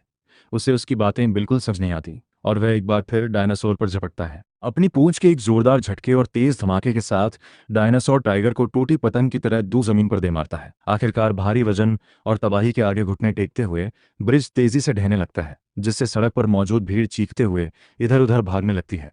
तभी इस मलबे के बीच तेंदुआ डायनासोर के पीछे से कूदता है और टाइगर के साथ मिलकर वे एक बार फिर उसका रास्ता रोक लेते हैं, एक लेफ्ट में और एक राइट में, ये चिल्लाते हुए कि डायनासोर ने उनके जिंदा बचने का रास्ता ही तबाह कर दिया है। साइबेरियन टाइगर दोबारा दहाड़ता है और आगे बढ़ता है और वे लगातार उसके चारों तरफ घूमकर एक कोऑर्डिनेटेड अटैक करते हैं। उन्हें देखते हुए डायनासोर फैसला करता है कि जब वे खुद मौत मांग रहे हैं तो वह उनकी ख्वाहिश पूरी कर देगा। वह सीधे साइबेरियन टाइगर की तरफ लपकता है और सीधे उसकी गर्दन पर काटने के लिए निशाना साधता है। प्रोटैगनिस्ट ने सबसे पहले अपनी पूंछ से एक आक्रामक वार किया, जिसने सीधे टारगेट को हवा में उड़ा दिया और उसकी मौके पर ही मौत हो गई। एक नुकीले गेंडे के सींग का इस्तेमाल करके उसने तेजी से ऊपर छलांग लगाई और अपोनेंट के पूरे सिर को कुचल दिया, जिससे बाकी बचे दुश्मन खौफ के मारे बुरी तरह कांपने लगे। उन्हें भागने का एक भी मौका न देते हुए प्रोटैगनिस्ट तेजी से उड़कर गया और उसने अपने एक ही पंजे से दुश्मन की बॉडी को आर पार चीर दिया। 4 एलीट म्यूटेंट्स और एक सैंड म्यूटेंट को सक्सेसफुली हराने के बाद उसे 40 इवोल्यूशन पॉइंट्स मिले, जिससे उसकी करंट इवोल्यूशन प्रोग्रेस 1000 में से 244 हो गई। ठीक उसी पल दूर से हेलीकॉप्टर के प्रोपेलर्स की कान फाड़ देने वाली गड़गड़ाहट गूंजी और वे घटनास्थल की तरफ बढ़ने लगे। एक सर्चलाइट ने सीधे प्रोटैगनिस्ट के सिलुएट पर निशाना साधा, जिससे उसका एक खूंखार टायरानोसॉरस रेक्स होना सबके सामने आ गया। मिलिट्री डिस्ट्रिक्ट के कमांड रूम के अंदर तुरंत एक ऑर्डर जारी किया गया, जिसमें इस जीव को टीयर एक थ्रेट घोषित किया गया। अगले ही सेकंड प्रोटैगनिस्ट पर बारिश की बूंदों की तरह अंधाधुंध हमले हुए थे, जिससे उसके चारों तरफ लगातार ब्लास्ट हुए और उसकी बॉडी पर कई घाव हो गए। उन 4 खूंखार जानवरों से निपटने के बाद सिर के ऊपर मंडरा रही 3 आर्म हेलीकॉप्टर्स एक बेहद परेशान करने वाली मुसीबत साबित हो रहे थे। वहां से निकलने का फैसला करते हुए प्रोटैगनिस्ट ने ब्रिज के नीचे नदी में सीधे छलांग लगा दी, जिससे उसके अंदर के मोजासौर जीन्स तुरंत एक्टिवेट हो गए। पानी के अंदर एक टॉर्पीडो की तरह तेजी से आगे बढ़ते हुए उसने पलक झपकते ही हेलीकॉप्टर्स को छका दिया और वे अपने टारगेट का ट्रैक खो बैठे। नदी में डूबे हुए 10 किलोमीटर से ज़्यादा तैरने के बाद उसने आखिरकार अपनी थकी हारी बॉडी को किनारे पर खींचा, जहां उसकी स्किन के घाव पहले से ही तेजी से ठीक होने लगे थे। ये एहसास होने पर कि अपने जुवेनाइल फॉर्म में वह आखिरकार इंसानियत के भारी थर्मल वेपन्स का सामना नहीं कर सकता, प्रोटैगनिस्ट ने माना कि उसे जितनी जल्दी हो सके एक मैच्योर फॉर्म में इवॉल्व होने की सख्त ज़रूरत है। उसने दा कुन शहर के चारों तरफ म्यूटेंट्स का पागलों की तरह शिकार करना शुरू कर दिया और जो भी जीव बुराई फैला रहा था उसे अपना अगला शिकार बना लिया। मैच्योर फॉर्म में बदलने की कसम खाकर महज 5 दिनों के अंदर उसने 77 मैच्योर म्यूटेंट्स का सक्सेसफुली शिकार कर लिया, जिससे उसका इवोल्यूशन लेवल तेजी से बढ़कर 1000 में से 794 पर पहुंच गया, यानी वह पूरी तरह मैच्योर होने की कगार पर था। आखिरकार उसे मिलिट्री डिस्ट्रिक्ट हेडक्वार्टर में घुसने का एक मौका मिल ही गया। इसी बीच द कुन शहर के चारों तरफ एक विशाल बीस्ट टाइड उमड़ पड़ा, जो पागलों की तरह सिटी सेंटर की तरफ बढ़ रहा था। चूंकि मिलिट्री फोर्सेस को फ्रंट लाइंस की सुरक्षा के लिए तैनात कर दिया गया था, इसलिए हेडक्वार्टर तुरंत पूरी तरह से खाली और कमजोर हो गया। उसी रात प्रोटैगनिस्ट चुपचाप मिलिट्री डिस्ट्रिक्ट हेडक्वार्टर के ठीक ऊपर आसमान में उड़कर पहुंचा। एक वाटर बियर के साइज बदलने वाले जीन को एक्टिवेट करके उसकी बॉडी नंगी आंखों से दिखने वाली स्पीड से सिकुड़ने लगी और आखिरकार वह एक इंसान की हथेली से भी छोटे मिनिएचर टायरानोसॉरस रेक्स में बदल गया। वाटर बियर के जीन्स को सक्सेसफुली मर्ज करने के बाद अनलॉक हुई एक बिल्कुल नई एबिलिटी थी। बिना कोई आवाज किए चुपके से अंदर घुसते हुए वह कॉरिडोर से होता हुआ इंटरोगेशन रूम की तरफ बढ़ा और जल्द ही उसने उस कमरे का पता लगा लिया जहां उसकी छोटी बहन को कैद करके रखा गया था। अंदर देखने पर उसकी बहन एक कुर्सी पर बिल्कुल सूनी और बेजान आंखों के साथ बैठी थी। उसका छोटा सा चेहरा मौत की तरह पीला पड़ चुका था और उसके होंठ सूखे, फटे और छिल रहे थे, जिससे साफ था कि उसने ठीक से कुछ खाया पिया नहीं था। पूछताछ करने वाले बिल्कुल बेबस नजर आ रहे थे, क्योंकि वे उससे कोई भी इंफॉर्मेशन नहीं उगलवा पाए थे। अचानक इंट्रोगेशन रूम का दरवाजा खुला और एक ऑफिसर ने दोनों गार्ड से बाहर जाने को कहा ताकि वह उससे अकेले में बात कर सके। दोनों पुलिस वालों ने सैल्यूट किया, मुड़े और बाहर चले गए, जिससे कमरे में सिर्फ वो ऑफिसर, विक्रम और उसकी छोटी बहन अकेले रह गए। बहन की आंखों में अब भी गहरा अविश्वास भरा था और उसने एक फटी आवाज में पूछा कि क्या उसी ने उन्हें यहाँ लाने का ऑर्डर दिया था। अपना इंट्रोडक्शन देते हुए उसने कहा, मेरा नाम विक्रम है, द कुन सिटी सेपरेशन फोर्स का एक सेकंड ईयर ऑफिसर। विक्रम ने एक कुर्सी खींची और ठीक उसके सामने बैठ गया। उसने बात आगे बढ़ाई, छोटी बच्ची, मैं बहुत उत्सुक हूँ, और इशारा किया कि दाकुन शहर इस वक्त पूरे देश के सबसे सेफ शहरों में से एक है, जहां आसपास एक भी पागल या बेकाबू जानवर मौजूद नहीं है। जज्बातों से घिरकर चेतना की आंखों से तुरंत आंसू बहने लगे और वह रोते हुए बोली कि वह अपने भाई का इंतजार कर रही है, जिसने वादा किया था कि वह उसे ढूंढने जरूर आएगा। विक्रम ने उसे ध्यान से देखा और जवाब दिया, मैं तुम्हारी सिचुएशन के बारे में पहले से ही सब कुछ जानता हूँ। उसने बात जारी रखी, हालांकि इस वक्त मुझे यह जानने की जरूरत है कि तुमने समय से पहले इतनी भारी मात्रा में सर्वाइवल सप्लाईज क्यों खरीदी और खुद को एक बेसमेंट में क्यों छुपा लिया। उसने नोटिस किया कि चेतना ने सख्ती से सिर्फ शाकाहारी खाना खाया, यहाँ तक कि त्योहारों और नए साल के माहौल में भी उसने अपने पसंदीदा मीट को हाथ तक नहीं लगाया। अपना सिर झुकाते हुए उसने अचानक एक फाइल टेबल पर पटकी और सख्त आवाज में कहा, चेतना, अकेले तुम्हारे बेसमेंट के अंदर 100 किलो से ज्यादा ताजी सब्जियां और 10 बॉक्स फ्रूट कैंस रखे हैं। उसने आगे कहा कि इतनी बड़ी मात्रा में पीने का पानी और बिस्कुट उसे आधे साल तक जिंदा रखने के लिए काफी हैं, और सीधे सवाल किया, क्या तुम्हें पहले से पता था कि जानवरों का यह म्यूटेंट क्राइसिस होने वाला है। चेतना ने अपने होंठ मजबूती से भींच लिए और एक शब्द भी बोलने से मना कर दिया। इस नज़ारे को देखते हुए प्रोटैगनिस्ट का दिल भर आया कि उसकी नादान लेकिन बहादुर छोटी बहन ने बिना कुछ बताए पूरे 2 दिनों तक इस पूछताछ को इतनी जिद के साथ बर्दाश्त किया था। गुस्से में आकर प्रोटैगनिस्ट ने इंट्रोगेशन रूम के दरवाजे को पूरी ताकत से तोड़ दिया। एक छोटे से मिनिएचर टायरानोसॉरस रेक्स को अचानक कमरे में घुसते देख विक्रम का चेहरा खौफ के मारे बिल्कुल सफेद पड़ गया। उस जीव का पूरा फोकस सिर्फ विक्रम पर था। बहन पहले तो एक पल के लिए हैरान रह गई, लेकिन अगले ही पल उसके आंसू किसी बांध के टूटने तरफ बह निकले। वह तेजी से अपनी सीट से उठी। उसने प्रोटैगनिस्ट की छोटी सी बॉडी को कसकर गले लगा लिया और रोते हुए बोली, भाई, मुझे पता था कि आप मुझे बचाने जरूर आओगे। प्रोटैगनिस्ट ने धीरे से अपना सिर उसके चेहरे से रगड़ा और प्यार से कहा, चेतना, मुझे माफ कर दो, भाई आने में लेट हो गया। विक्रम अपनी आंखों के सामने चल रहे इस नज़ारे को देख रहा था और उसकी पकड़ अपनी बंदूक पर मजबूत हो गई। उसे इस बात का गहरा सदमा लगा कि अचानक हमला करने वाला यह टायरानोसॉरस रेक्स असल में चेतना का बड़ा भाई है। इससे यह रहस्य खुल गया कि चेतना को इस म्यूटेंट संकट के बारे में पहले से कैसे पता था और उसने सारी तैयारी पहले से क्यों की थी, क्योंकि उसके भाई को यह सब पहले से पता था। विक्रम को ठंडी नजरों से घूरते हुए प्रोटैगनिस्ट की बॉडी नंगी आंखों से दिखने वाली स्पीड से चौड़ी होने लगी। उसका साइज 1 मीटर से 3 मीटर, फिर 5 मीटर और 10 मीटर होते हुए आखिरकार वापस अपनी उसी 12 मीटर लंबी भारी भरकम फ्रेम में बदल गया। इस विशाल ट्रांसफॉर्मेशन ने पूरे इंटरोगेशन रूम के परखच्चे उड़ा दिए और विक्रम उस शॉकवेव की भयानक ताकत से सीधे कमरे के बाहर गलियारे में जा गिरा। अपने ठीक सामने खड़े उस गगनचुंबी जीव को देखकर पूरे मिलिट्री डिस्ट्रिक्ट हेडक्वार्टर में खतरे के अलार्म गूंज उठे। अनगिनत सोल्जर्स तेजी से उस लोकेशन की तरफ भागे और उन्होंने उस पूरे इलाके को इतनी बेरहमी से घेर लिया कि वहां से एक परिंदा भी पर ना सके। जैसे ही उन्होंने अपनी बंदूकें उठाई, प्रोटैगनिस्ट ने चेतना को सेफ जगह पर नीचे उतारा और अपनी छोटी बहन को बचाने के लिए अपनी भारी बॉडी के पीछे छुपा लिया। प्रोटैगनिस्ट ने बात करने के लिए अपने विशाल जबड़े खोले और कहा, विक्रम, मैं तुमसे नहीं लड़ना चाहता क्योंकि तुमने मेरी पिछली लाइफ में मेरी अहम की जान बचाई थी, इसलिए मैं इस लाइफ में तुम्हें नहीं मारूंगा। लेकिन कोई भी मुझे अपनी बहन को यहाँ से ले जाने से रोकने की गलती ना करे। ये रात सुनते ही विक्रम के होश उड़ गए और वह अपनी जगह पर फ्रीज हो गया, क्योंकि प्रोटैगनिस्ट किस बारे में बात कर रहा था ये उसकी समझ से बिल्कुल बाहर था। सामने खड़े सोल्जर्स हिचकिचाने लगे कि वे ट्रिगर दबाएं या नहीं। विक्रम ने उस विशाल जानवर के पीछे खड़ी लड़की को देखा। चेतना डरी हुई थी, लेकिन फिर भी पूरी जिद और बगावत के साथ उसे ही देख रही थी। उसने फिर से उस विशाल टायरानोसॉरस रेक्स की तरफ देखा जो उनके पूरे हेडक्वार्टर को पल भर में तबाह करने का दम रखता था। आखिरकार अपना फैसला लेते हुए उसने ऑर्डर दिया, सब लोग अपनी बंदूकें नीचे करो। मैंने कहा, बंदूकें नीचे करो। सोल्जर्स एक दूसरे को बिल्कुल हैरान होकर देखते हैं, लेकिन फिर भी वे धीरे धीरे और न चाहते हुए भी अपने हाथों के वेपन्स नीचे कर लेते हैं। प्रोटैगनिस्ट सीधे विक्रम की आंखों में देखता है और सीरियस होकर कहता है, विक्रम, मैं जानता हूं कि तुम्हें मेरी एक भी बात पर भरोसा नहीं है, लेकिन मैं तुम्हें बता दूं कि 20 दिन से भी कम समय में 100 मीटर ऊंची एक विनाशकारी सुनामी पूरे द कुन शहर को तबाह कर डाली है। जब वो वक्त आएगा तो ये पूरा शहर पानी में डूब जाएगा और इसमें रहने वाले लाखों लोग जिंदा दफन हो जाएंगे। ये सुनकर विक्रम का चेहरा गहरे सदमे और खौफ के मारे बिल्कुल बिगड़ जाता है। वह पलटकर कहता है कि द कुन शहर की कोस्टल डिफेंस पिघले हुए लोहे के किले जैसी मजबूत है, इसलिए सुनामी का इसे तबाह करना पूरी तरह नामुमकिन है। प्रोटैगनिस्ट एक ठंडी और मजाकिया हंसी हंसता है और कहता है कि आखिर में द कुन शहर की आबादी के 1% से भी कम लोग जिंदा बचेंगे। वह उसके सामने जमीन पर सीधे एक हार्ड ड्राइव फेंकता है और समझाता है, इसके अंदर पिछली लाइफ की सुनामी से जुड़ा सारा डेटा है, साथ ही तुम्हारी खुद की मिलिट्री के कोस्टल डिफेंस डिप्लॉयमेंट मैप्स हैं जिसमें आने वाली सुनामी के पहुंचने का फिक्स टाइम और बिल्कुल सही रूट दिया गया है। विक्रम जमीन से हार्ड ड्राइव उठाने के लिए नीचे झुकता है।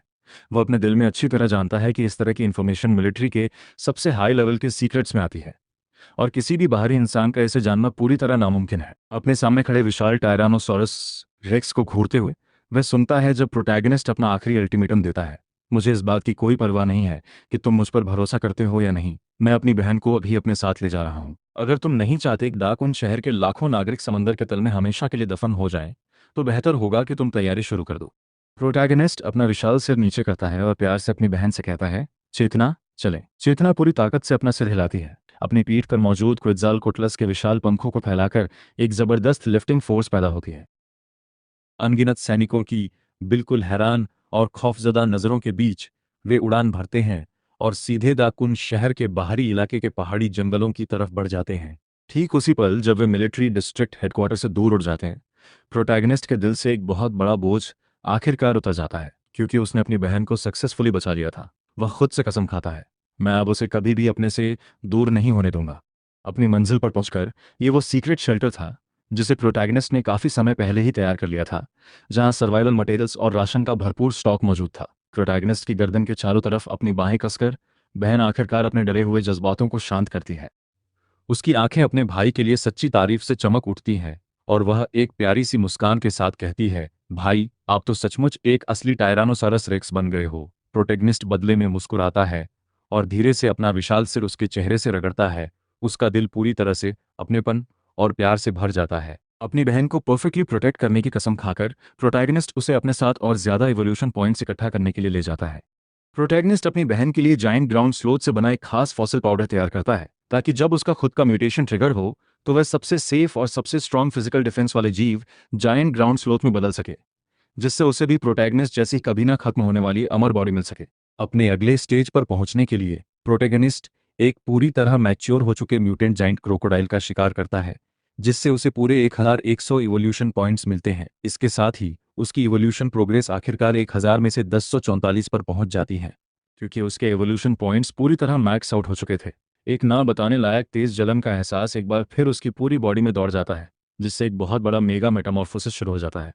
इसी ऐतिहासिक पल में टायरानोसॉरस रेक्स की भयंकर क्रूरता, वाटर बियर की अमरता, क्वेट्ज़ालकोट्लस की तेज फुर्ती और प्रीहिस्टोरिक मगरमच्छ का मजबूत डिफेंस, साथ ही डंकलियोस्टियस की डरावनी बाइट फोर्स, अनोमेलोकारिस का तेज विजन, मोसासॉरस की पानी पर महारत और साबेर टूथ टाइगर के जानलेवा नुकीले पंजे, सब कुछ पूरी तरह मिलकर एक इकलौते अल्टीमेट फिजिकल फॉर्म में बदल जाते हैं। अपने पिछले 12 मीटर के साइज से तेजी से फैलते हुए उसकी बॉडी का टोटल वजन अचानक बढ़कर पूरे 20 टन पर पहुंच जाता है।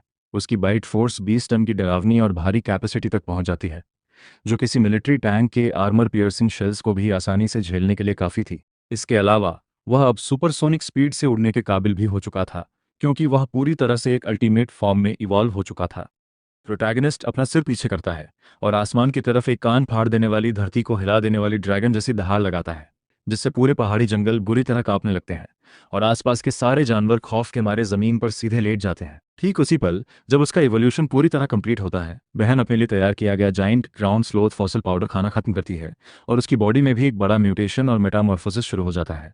हालांकि ठीक उसी पल बहन की बॉडी अचानक बुरी तरह तड़पने और कांपने लगती है। उसकी सांसें बहुत ज़्यादा कमज़ोर और धीमी हो जाती हैं। यह एक ऐसा डरावनी सिचुएशन थी जिसका प्रोटैगनिस्ट ने अपनी पिछली पूरी लाइफ में कभी सामना नहीं किया था और न ही कभी देखा था। अपनी बहन के इस तड़पते हुए दर्दनाक चेहरे को देखकर प्रोटैगनिस्ट को ऐसा लगता है जैसे किसी अनदेखे हाथ ने उसके खुद के दिल को बुरी तरह भींचकर कुचल दिया हो। तेजी से एक्शन लेते हुए वह अपने नुकीले पंजों का इस्तेमाल करके अपनी आर्मर्ड स्केल्स को चीर देता है, जिससे खून की एक धार निकल पड़ती है जिसमें उसके सारे मर्ज किए हुए प्रीहिस्टोरिक जीन्स मौजूद थे। वह जानता था कि उसके खून के अंदर उन सभी प्राचीन जीवों का अल्टीमेट फ्यूजन सीक्वेंस है, जो बेशक उसकी जान बचाने के लिए काफ़ी होगा। बिल्कुल ऐसा ही होता है। बहन का बुरी तरह तड़पना आखिरकार पूरी तरह रुक जाता है और उसकी बॉडी एक बार फिर एक शांत, सक्सेसफुल मेटामॉर्फोसिस में बदल जाती है। वह सक्सेसफुली एक विशाल जाइंट ग्राउंड स्लोथ में बदल जाती है, जिसकी लंबाई 8 मीटर और वजन पूरे 5 टन था। उसकी पूरी बॉडी पर बेहद सख्त और घने बाल उगे हुए थे, जो उसे एक असाधारण फिजिकल स्ट्रांगनेस और न टूटने वाली डिफेंसिव कैपेबिलिटी दे रहे थे। सबसे इंपॉर्टेंट बात यह थी कि उस भारी भरकम बाहरी रूप के नीचे वह अब भी बिल्कुल वही प्यारी छोटी बहन थी जो प्रोटैगनिस्ट के गले लगकर लाड जताना पसंद करती थी। वह अपने भारी और अजीब से कदम आगे बढ़ाती है और धीरे से अपना बड़ा सिर प्रोटैगनिस्ट के पैर से रगड़ती है और कहती है, देखिए भाई, अब से मेरे पास भी आपको प्रोटेक्ट करने की ताकत है। अपनी बहन के इस चमकते हुए खुश मुस्कुराते चेहरे को नीचे देखते हुए प्रोटैगनिस्ट की आंखें तुरंत गहरे सुकून के आंसुओं से भीग जाती हैं, ये जानते हुए कि उनका परिवार आखिरकार पूरा सेफ और खुशहाल है।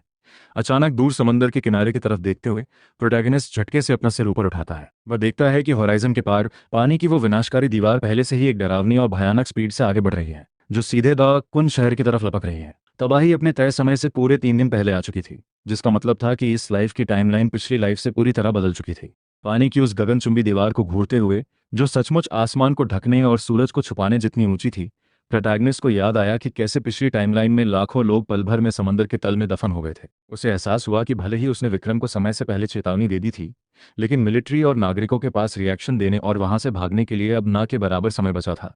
अपने भाई की तरफ मुड़ते हुए बहन ने पूछा, भाई अब हम क्या करें?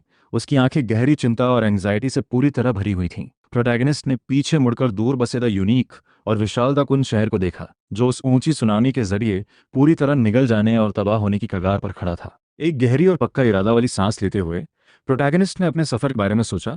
उसने गटर की गंदगी में छिपने वाले एक मामूली एलिगेटर स्नैपिंग टर्टल के रूप में शुरुआत की थी, जो अपनी छोटी बहन तक को प्रोटेक्ट नहीं कर पा रहा था, लेकिन अब वह एक प्राचीन अल्टीमेट बीस्ट में इवॉल्व हो चुका था। अपना आखिरी फैसला सुनाते हुए प्रोटैगनिस्ट ने कहा, मैं अपनी खुली आंखों से लाखों इंसानी जिंदगियों को इस तरह समंदर के तल में दफन होते हुए चुपचाप नहीं देख सकता। चेतना, तुम यहीं रुककर मेरा इंतजार करो, कहीं और मत जाना।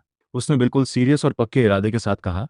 पीछे छूटने से साफ मना करते हुए बहन ने तेजी से जवाब दिया, नहीं, मैं ही आपके साथ आ रही हूं। उसकी इस गहरी वफादारी के आगे झुकते हुए प्रोटैगनिस्ट एक सिंपल ठीक है के साथ मान गया और उसकी बहन ने उसकी गर्दन को कसकर पकड़ लिया, जिसके बाद उन्होंने एक साथ तबाही का सामना करने के लिए आसमान में छलांग लगा दी। भला कोई भी चीज़ सुनामी की स्पीड का मुकाबला कैसे कर सकती थी? विक्रम सबसे ऊंची बिल्डिंग पर खड़ा था। उसकी आंखें पूरी तरह से मायूसी और निराशा से भरी थीं, लेकिन वक्त बहुत ही कम था। क्या सचमुच हर किसी की किस्मत में यहीं दफन होना लिखा था? ठीक उसी वक्त जब हर कोई मायूसी में डूब चुका था, एक विशाल दहाड़ पूरे आसमान में गूंज उठी। आसमान की तरफ देखने पर एक गगनचुंबी टायरानोसॉरस रेक्स, जिसकी लंबाई पूरे 20 मीटर थी, अपने सूरज को छुपा देने वाले पंख फैलाए सीधे सुनामी के सामने उड़ रहा था। अपने सामने मौजूद 100 मीटर ऊंची जाइंट वेव को देखकर मैंने मोसासॉरस के जीन्स को एक्टिवेट किया। अपनी पूरी ताकत बरकर मैंने अपनी 20 टन की बॉडी से सीधे उस विशाल लहर सबसे आगे वाले हिस्से पर जोरदार क्रैश किया। एक धरती को हिला देने वाले धमाके के साथ ऐसा लगा जैसे पूरी दुनिया वहीं थम गई हो और हर कोई अपनी जगह पर जम गया। विक्रम ने मेरी उस इमेज को घूरा वो टायरानोसॉरस रेक्स जिसने अपनी खुद की बॉडी से सुनामी को रोक दिया था, और वह आखिरकार समझ गया कि सब कुछ सच था। और यह तो सिर्फ शुरुआत थी, इससे भी ऊंची और डरावनी विशाल लहरें अभी आने वाली थीं। वाटर बियर की रीजनरेटिव एबिलिटीज एक्टिवेट होने की वजह से भले ही उस विशाल लहर के झटके से मेरी बॉडी की स्केल्स टूट गई थीं, लेकिन वो डैमेज पल भर में ठीक हो गया। मोसासॉरस के जीन्स का इस्तेमाल करके उस विनाशकारी सुनामी का रुख धीरे धीरे पास के एक खाली इलाके की तरफ मोड़ते हुए, और जाइंट ग्राउंड स्लोथ की गजब की ताकत का इस्तेमाल करके हम दोनों भाई बहन व कुंज शहर के सामने एक मजबूत दीवार बनकर खड़े रहे। यह भयानक संघर्ष पूरे 3 घंटे तक चला। जब सुनामी की आखिरी लहर आखिरकार पीछे हट गई, मैं पूरी तरह थक चुका था और भारी आवाज के साथ बीच पर गिर गया। चेतना ने मेरे सिर को गले लगाया, भाई कहकर पुकारा, और अपना चेहरा मेरे चेहरे से रगड़ने लगी। मैं मुस्कुराया और बोला, पगली, तुम्हारा भाई बिल्कुल ठीक है। तुम्हारा भाई एक टायरानोसॉरस रेक्स है, वो इतनी आसानी से नहीं मरता। बीच पर विक्रम अपने सोल्जर्स को लीड करते हुए सीधा मेरे सामने दौड़ कर आया। उनकी आंखों में पहले जो खौफ भरा था वो पूरी तरह गायब हो चुका था, और उसकी जगह अब सिर्फ गहरी इज्जत और थैंकफुलनेस थी। सीधे खड़े होकर उसने एक ऑफिशियल मिलिट्री सैल्यूट दिया और कहा, मिस्टर चेतन, द कुंज शहर के लाखों जिंदा बचे नागरिकों की तरफ से मैं आपका शुक्रिया अदा करता हूँ। उसके पीछे खड़े सभी सोल्जर्स ने आभार में अपना सिर गहराई से झुकाया और चिल्लाए, हमें बचाने के लिए आपका शुक्रिया। वह दहाड़ पूरे बीच पर गूंज उठी, जिसने हर किसी को मिक्स इमोशंस के साथ छोड़ दिया। इस लाइफ में मैं जो पिछली लाइफ में महज 2.5 साल तक बमुश्किल सर्वाइव कर पाया था, ने न केवल अपनी बहन को प्रोटेक्ट किया था, बल्कि लाखों लोगों की जान भी बचाई थी। मैंने अपना सिर उठाया।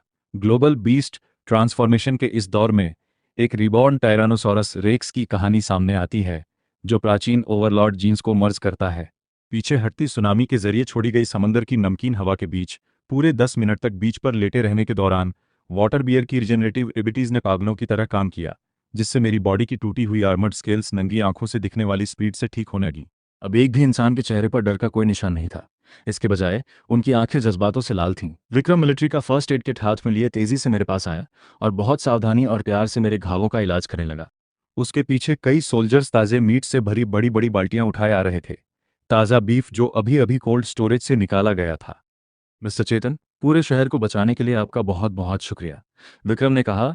उसकी आवाज़ थोड़ी कांप रही थी और उसका मिलिट्री सैल्यूट काफ़ी देर तक बिना झुके हवा में रहा। यह राशन हमारे पूरे शहर के लोगों की तरफ से आपके लिए एक छोटा सा शुक्रिया है। मैंने नीचे उन बाल्टियों की तरफ देखा जिनमें 1000 पाउंड से ज़्यादा ताज़ा मीट रखा था, और एक टायरानोसॉरस रेक्स के नेचुरल इंस्टिंक्ट्स तुरंत ट्रिगर हो गए। मेरी खुराक 3 गुना से ज़्यादा बढ़ चुकी थी, और चूंकि मैंने अभी अभी सुनामी का सामना करके अपनी पूरी फिजिकल स्ट्रेंथ खत्म कर दी थी, इसलिए मैंने कोई औपचारिकता नहीं दिखाई, और महज कुछ ही बाइट्स में मैंने ताज़े मीट की कई बाल्टियों को अपने पेट में पहुंचा दिया। जैसे ही वह गर्म मीट मेरे पेट में सेट हुआ, वह तुरंत एक गर्म करंट में बदल गया जो मेरी पूरी बॉडी में दौड़ गया, जिससे मेरी एनर्जी सक्सेसफुली रिचार्ज हो गई और मेरी बॉडी का डैमेज 100% ठीक हो गया। मेरी करंट इवोल्यूशन वैल्यू अब 1044/2000 पर पहुंच चुकी थी, जिससे ग्रोथ बॉडी की स्टेज आई अथॉरिटी अनलॉक हो गई। मैं तुरंत खुशी से झूम उठा। मेरी इवोल्यूशन वैल्यू की अपर लिमिट सीधे दोगुनी हो गई थी, और कमाल की बात यह थी कि सिर्फ सुनामी का सामना करने से ही स्टेज आई की अथॉरिटी अनलॉक हो गई थी।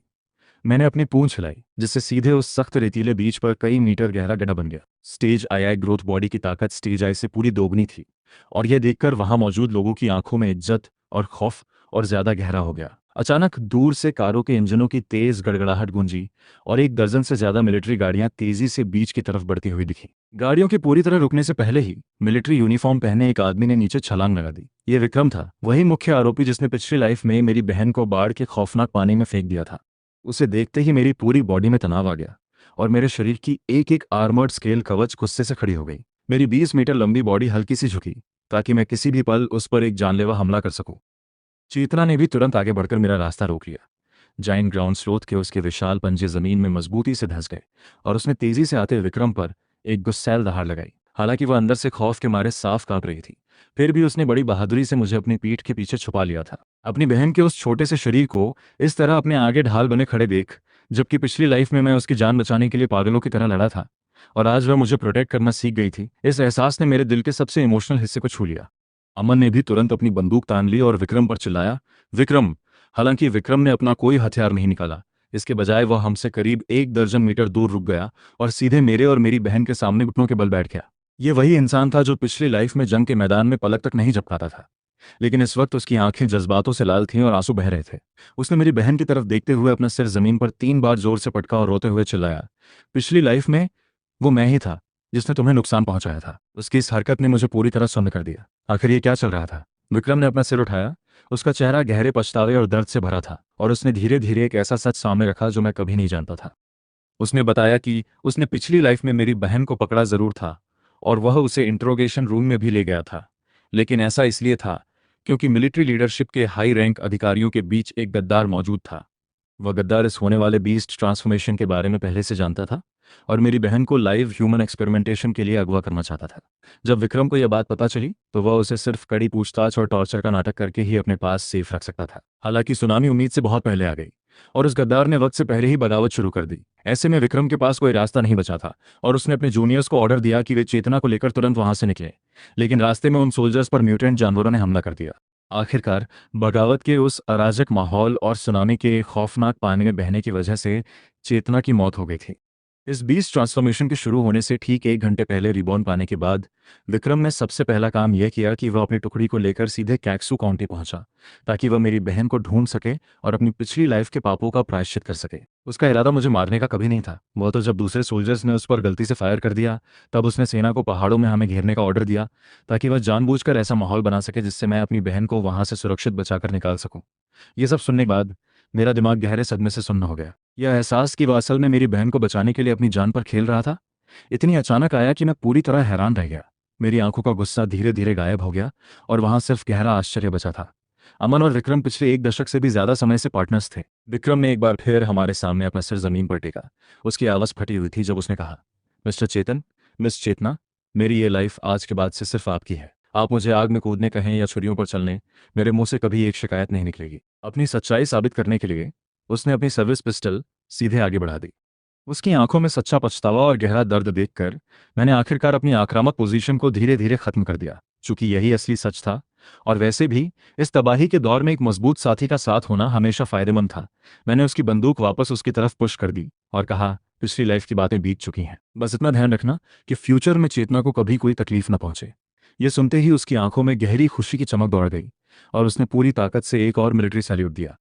टिंग, एक सिस्टम नोटिफिकेशन गूंजा। सक्सेसफुली मिलिट्री की सबसे खतरनाक एस यूनिट की वफादारी हासिल कर ली गई है। मिलिट्री रिसोर्सेज का पूरा कंट्रोल अनलॉक हो चुका है। मैंने अपनी पिछली लाइफ के सबसे बड़े जानी दुश्मन को न केवल अपना वफादार बना लिया था, बल्कि मिलिट्री के सारे संसाधनों पर भी मेरा कब्जा हो चुका था। ठीक उसी पल विक्रम के वॉकी टॉकी से अचानक एक इमरजेंसी कॉल गूंजी। बहुत बड़ी गड़बड़ हो गई है। एक विशाल म्यूटेंट जानवर सामने आया है। हमारे 1 दर्जन से ज्यादा भाई पहले ही मारे जा चुके हैं। हमें तुरंत बैकअप चाहिए। अमन के नर्स तुरंत तंग हो गए और उसने कड़क आवाज में पूछा, सिचुएशन क्या है? इतना बड़ा म्यूटेंट जानवर अचानक कहाँ से आ गया? वॉकी टॉकी से आवाज आई, ये चीज बहुत ज्यादा फास्ट है। इसकी स्किन पिघले लोहे जैसी सख्त और मांस बेहद मजबूत है। हमारी गोलियां इस पर पूरी तरह बेअसर हैं। सुनामी से निपटने के ठीक बाद ये खबर सुनकर मुझे लगा कि कोई अपनी मौत को खुद बुलावा दे रहा है। ये मेरी स्टेज आई ग्रोथ बॉडी की ताकत को टेस्ट करने का सबसे परफेक्ट मौका था। मैंने अमन और विक्रम से एक शब्द कहा, और तुरंत अपनी पीठ पर मौजूद फिनशेन पेट्रोसॉर के विशाल पंख फैला दिए। उस जबरदस्त लिफ्टिंग फोर्स ने मुझे पल भर में आसमान की तरफ लॉन्च कर दिया। चेतना ने भी तुरंत मेरे पंखों को कसकर पकड़ लिया, जबकि विक्रम और अमन अपनी गाड़ियों में कूदे और अपनी सेना को लीड करते हुए शहर के पश्चिमी इलाके की तरफ तेजी से बढ़ गए। जल्द ही मैं सीधे शहर की पश्चिमी डिफेंसिव लाइन के ऊपर उड़ रहा था। नीचे देखने पर पश्चिमी डिफेंस लाइन पूरी तरह से तहस नहस हो चुकी थी। आर्मर्ड गाड़ियां जमीन पर उल्टी पड़ी थीं, जलती हुई कारें और सैनिकों की लाशें चारों तरफ बिखरी थीं। इस पूरी तबाही के बीच एक विशाल म्यूटेंट जंगली सुअर खड़ा था, जिसकी लंबाई पूरे 15 मीटर थी। उसकी पूरी बॉडी स्टील जैसे सख्त और कटीले बालों से ढकी थी, और उसके मुंह से आधे मीटर लंबे नुकीले दांत बाहर निकले हुए थे। उसकी खून जैसी लाल आंखों में झांकते हुए जब मैंने उसका चेहरा ध्यान से देखा तो मेरे होश उड़ गए। ये राघव था। वह असल में मरा नहीं था। पिछली लाइफ में मैंने उसे एक ही बाइट में जिंदा निगल लिया था, लेकिन कमाल की बात यह थी कि उसका भी पुनर्जन्म हुआ था। जिस खोपड़ी को मैंने पहले कुचला था वह उसका असली सिर था ही नहीं, बल्कि वह एक इल्यूजन ट्रिक का इस्तेमाल करके तैयार किया गया उसका कोई बहरूपिया था। किसी अज्ञात तरीके का इस्तेमाल करके उसने भी कई प्राचीन जीवों के फॉसिल्स को खुद के अंदर मर्ज कर लिया था। इस अनपेक्षित मोड़ ने मेरी पूरी बॉडी के अंदर की किलिंग इंटेंट को चरम पर पहुंचा दिया। राघव ने अपना सिर उठाया और पागलों की तरह हाड़ा, चेतन, पिछली लाइफ में तूने मुझे एक निवाले में निगल लिया था। इस लाइफ में मैं तेरी बॉडी के 10,000 टुकड़े कर दूंगा। क्या तेरी बहन तेरी जान नहीं है? आज मैं उसे तेरी ही आंखों के सामने चीर कर रख दूंगा। ये कहते ही वह गुस्से में पास के कुछ सैनिकों की तरफ झपटा। उसके रेजर जैसे नुकीले दांतों ने पलक झपकते ही एक आर्मर्ड कार की स्टील प्लेटिंग को आर पार चीर दिया, और अंदर मौजूद सैनिक बिना चीखे ही मौके पर ढेर हो गए। मेरी आंखों में खून उतर आया था। पिछली लाइफ में इसने मेरी बहन के टुकड़े किए थे, और आज इसकी हिम्मत फिर से चेतना पर नजर डालने की हो गई थी। 20 मीटर की ऊंचाई से पूरी बेरहमी से नीचे गिरते हुए मेरी 20 टन की भारी भरकम बॉडी सीधे जमीन से टकराई। उस भयानक क्रैश से जमीन पर एक विशाल क्रेटर बन गया और टूटे हुए पत्थरों के टुकड़े हवा में चारों तरफ उड़ने लगे। मेरी गहरी और गूंजती आवाज में एक हड्डियों को कपा देने वाली ठंडक थी। राघव, जो कुछ भी तूने पिछली लाइफ में मेरी चेतना के साथ किया था, आज हम उसका पूरा हिसाब चुकता करेंगे, मूलधन और ब्याज दोनों के साथ। राघव पागलों की तरह हंसा और मेरा मजाक उड़ाते हुए बोला, चेतन, क्या तुझे सचमुच लगता है कि मैं अब भी वही कचरा हूं जिसे तू जब चाहे मरोड़ सकता है? मैंने अब खुद के अंदर एक दर्जन से ज्यादा प्राचीन फॉसिल्स को मर्ज कर लिया है। जो ताकतें तेरे पास हैं वो सब मेरे पास भी हैं। ये कहते ही उसका शरीर अचानक फूलने और चौड़ा होने लगा, और देखते ही देखते वह 15 मीटर से बढ़कर सीधे 20 मीटर के साइज में बदल गया। उसकी बॉडी की आर्मर्ड स्केल्स पहले से कहीं ज्यादा मोटी और भारी हो गईं, और उसके मुंह के दांत एक हिस्सा और बाहर की तरफ लंबे हो गए। कमाल की बात यह थी कि उसने भी अपने अंदर फेंशियन पेट्रोसॉर और एक प्री हिस्टोरिक मगरमच्छ के जीन्स को मर्ज कर लिया था। राघव जीत की सनक में दहाड़ा, जो कुछ तू सोच सकता था वो मैं बहुत पहले ही सोच चुका था। वह एक हैरान कर देने वाली स्पीड के साथ सीधे मेरी तरफ बढ़ा और उसके नुकीले दांतों का निशाना सीधे मेरी गर्दन पर था। जैसे ही राघव के नुकीले दांत मुझसे टकराने वाले थे, मैंने झटके से अपना अगला पंजा उठाया और सीधे उसके चेहरे पर एक जोरदार कुचल देने वाला थप्पड़ जड़ दिया। उस एक ही वार से राघव का चेहरा मलबे की तरह बिखर गया। उसका विशाल शरीर कटी पतंग की तरह हवा मुड़ता हुआ दर्जनों मीटर दूर जा गिरा, जिससे जमीन पर एक गहरी नाली बन गई और उसके मुंह से दर्द की एक भयानक चीख निकल पड़ी। इतने सारे फॉसिल जीन्स को खुद में मर्ज करने के बाद भी वह मेरा एक वार तक बर्दाश्त नहीं कर सका। मैं एक एक कदम उसकी तरफ बढ़ा, मेरी आंखें पूरी तरह से हकारत और घमंड से भरी थी। क्या तुझे सचमुच लगा था कि कुछ भी फालतू फॉसिल जीन्स को मर्ज कर लेने से तू मेरी बराबरी कर लेगा? मैंने जो भी जीन मर्ज किया है वह पूरी तरह से मैच्ड और परफेक्टली इंटीग्रेटेड है। दूसरी तरफ तू कचरे की तरह इकट्ठा किया हुआ एक म्यूटेंट और घिनौना दानव मात्र है। ये सुनते राघव की आंखों में गहरी नफरत चमकी। वह अचानक जमीन से उछला और उसने सीधे मेरी तरफ गहरे हरे रंग के जहरीले लिक्विड की एक बौछार छोड़ दी। उस तेजाबी जहर ने कंक्रीट की सड़क पर बड़े बड़े छेद कर दिए। कमाल की बात यह थी कि उसने कोमोडो ड्रैगन के खतरनाक जहर वाले जीन्स भी मर्ज कर रखे थे, लेकिन मैं बहुत पहले ही हनी बैजर के एंटी वेनम जीन्स को खुद में समाहित कर चुका था। कोमोडो ड्रैगन का जहर मेरे लिए खतरे की बजाय महज सादे पानी जैसा था। मैंने उस जहरीले लिक्विड को अपनी आर्मर्ड स्केल्स पर गिरने दिया, जिसने मेरी बॉडी पर एक छोटा सा निशान तक नहीं छोड़ा। प्रोटैगनिस्ट ने बिना वक्त गंवाए झटके से अपना सिर घुमाया और एक ही झटके में दुश्मन की बॉडी को 2 हिस्सों में चीरकर रख दिया, जिससे पुनर्जन्म पाए उस एलीट म्यूटेंट राघव की मौके पर ही मौत हो गई। इस शानदार जीत के साथ उसकी करंट एवोल्यूशन वैल्यू बढ़कर 2000 में से 1544 पर पहुंच गई, और सिस्टम की तरफ से एक नोटिफिकेशन गूंजा जिसने एंटीवायरस इम्यूनिटी और फ्रेंजी का एक डबल स्किल बफ अनलॉक कर दिया। राघव को पल भर में ढेर करने की वजह से उसकी एवोल्यूशन वैल्यू बहुत तेजी से बढ़ी थी। आसपास के बचे हुए सोल्जर्स उस विशाल जंगली सुअर को एक ही चाल में ढेर होते देख पागलों की तरह खुशी से झूम उठे और चिल्लाने लगे, मिस्टर चेतन जिंदाबाद। जल्द ही विक्रम और अमन अपनी टुकड़ियों के साथ वहां पहुंच गए। दोनों ने हैरानी में एक गहरी सांस ली। उन्हें बिल्कुल यकीन नहीं हो रहा था कि चेतन इतना ज्यादा ताकतवर हो चुका है कि वह खूंखार जीव उसका एक वार भी नहीं झेल सका। इससे पहले कि वे कुछ बोल पाते, अचानक हर किसी के दिमाग में एक ठंडी मैकेनिकल आवाज गूंजी, जिसने ग्लोबल इवोल्यूशन अपडेट की अनाउंसमेंट की। बीस्ट ट्रांसफॉर्मेशन का फेज 1 खत्म हो चुका है और फेज 2 स्टार बीस्ट इन्वेजन शुरू होने वाला है, जिसका 72 घंटे का काउंटडाउन शुरू किया जाता है। नियमों के मुताबिक जैसे ही स्टार बीस्ट धरती पर उतरेंगे, एक ग्लोबल हंट ट्रिगर हो जाएगा।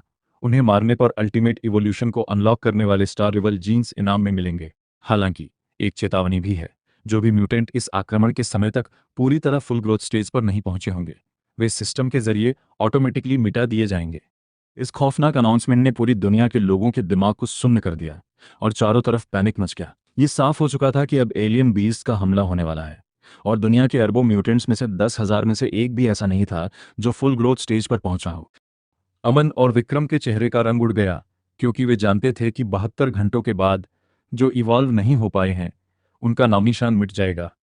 अपनी पिछली लाइफ में प्रोटैगनिस्ट सिर्फ 2.5 साल तक ही जिंदा रह पाया था, इसलिए वह इस आक्रमण या दुनिया की 90% आबादी के अचानक गायब होने का असली सच कभी नहीं जान पाया था। उसे अब एहसास हुआ कि वह इंसानों की आपसी लड़ाई नहीं थी, बल्कि इस सिस्टम के बेरहम नियम और स्टार बीस्ट्स का हमला था। जब चारों तरफ खौफ का माहौल था, चेतना ने बिना किसी डर के मेरे पंजे को पकड़ा और वादा किया कि चाहे जो भी खतरा आ जाए, वह हमेशा मेरे साथ खड़ी रहेगी। अपनी बहन की इस पक्की नज़र को देखकर मेरे अंदर की सारी घबराहट पल भर में गायब हो गई। पिछली लाइफ में मैं बिल्कुल अकेला था, लेकिन इस लाइफ में मेरे पास दुनिया के सबसे टॉप टियर फ्यूजन जीन्स थे। अब चाहे आसमान का राजा भी सामने आ जाए, मैं लड़ने के लिए तैयार था।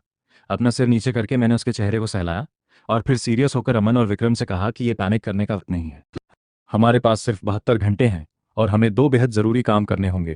पहला, इस इन्वेजन की खबर को हर तरफ ब्रॉडकास्ट कर दिया जाए ताकि इंसानों और म्यूटेंट्स को सिस्टम के नियम पता चल सकें और वे अपनी ताकत बढ़ाएं। दूसरा, हमें अपनी पूरी सेना को मिलाकर आसपास के लो लेवल म्यूटेंट्स के घोंसलों को साफ करना होगा ताकि ज़्यादा से ज़्यादा लोगों को फुल ग्रोथ स्टेज पर पहुंचने में मदद मिल सके।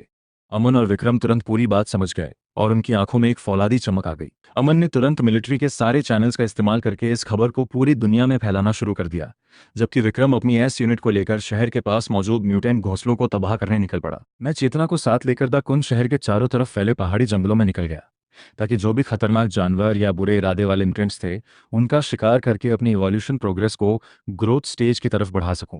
इस सफ़र के दौरान मुझे अपनी पिछली लाइफ की कुछ बेहद इमोशनल यादें भी मिली। जैसे मुझे वो छोटी बच्ची मिली जो पिछली लाइफ में जब मैं एक मामूली एलिगेटर टर्टल था तो चुपके से मुझे ब्रेड खिलाया करती थी। इस वक्त वह म्यूटेंट भेड़ियों के एक झुंड से घिरी थी।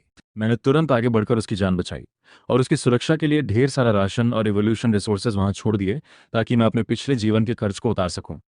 मैंने एक बूढ़े पति पत्नी को भी बचाया जो रेबिट्स में बदल चुके थे और अपनी बॉडी को ढाल बनाकर एक दर्जन बच्चों को म्यूटेंट्स से बचा रहे थे।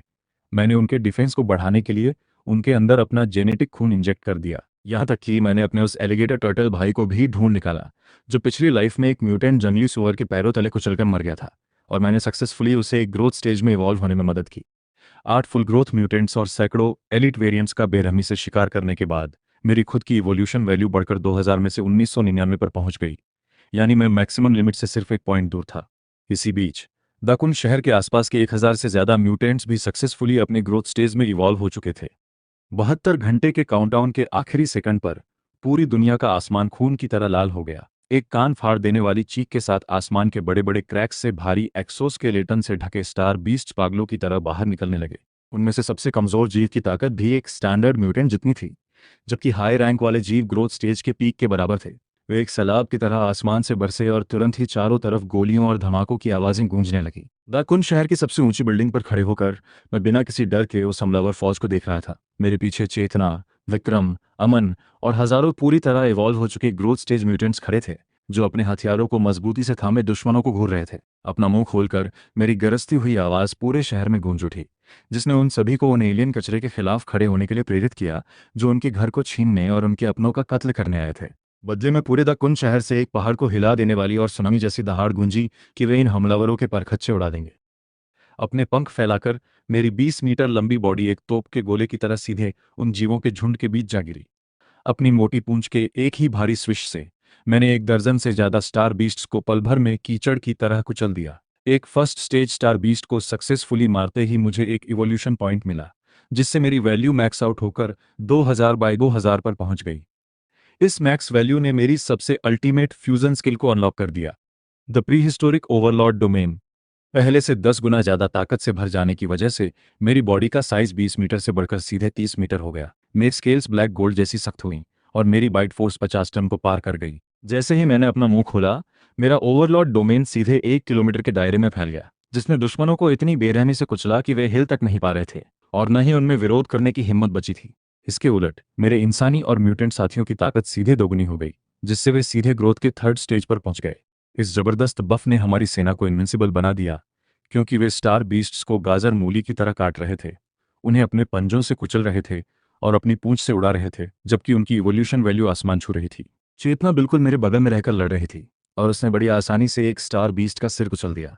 वह अब वो छोटी बच्ची नहीं थी जो मेरे पीछे छिपकर रोती थी, बल्कि एक ऐसी ताकतवर योद्धा बन चुकी थी जो अकेले दम पर दुश्मनों को ढेर कर सकती थी। इस डोमेन के असर में विक्रम, अमन और उनके सोल्जर्स ने स्टार बीस्ट्स की कई लहरों को धूल चटा दी और यह लड़ाई पूरे एक दिन और रात तक बिना रुके चलती रही। जब आखिरी स्टार बीस्ट के भी टुकड़े टुकड़े कर दिए गए और द कुंज शहर की डिफेंस लाइन उनकी लाशों से पट गई, मैंने अपने घायल लेकिन जिंदा बचे साथियों की तरफ देखा और जीत की एक गगनभेदी दहाड़ लगाई। हालांकि तभी आसमान से एक खौफनाक और चीखती हुई आवाज गूंजी, जिसने पूरी धरती पर एक कपा देने वाला प्रेशर पैदा कर दिया। एक दरार में से पूरे 100 मीटर से भी ज्यादा लंबा और बेहद मोटी आर्मर से ढका एक किंग क्लास स्टार बीस्ट रेंगता हुआ बाहर निकला।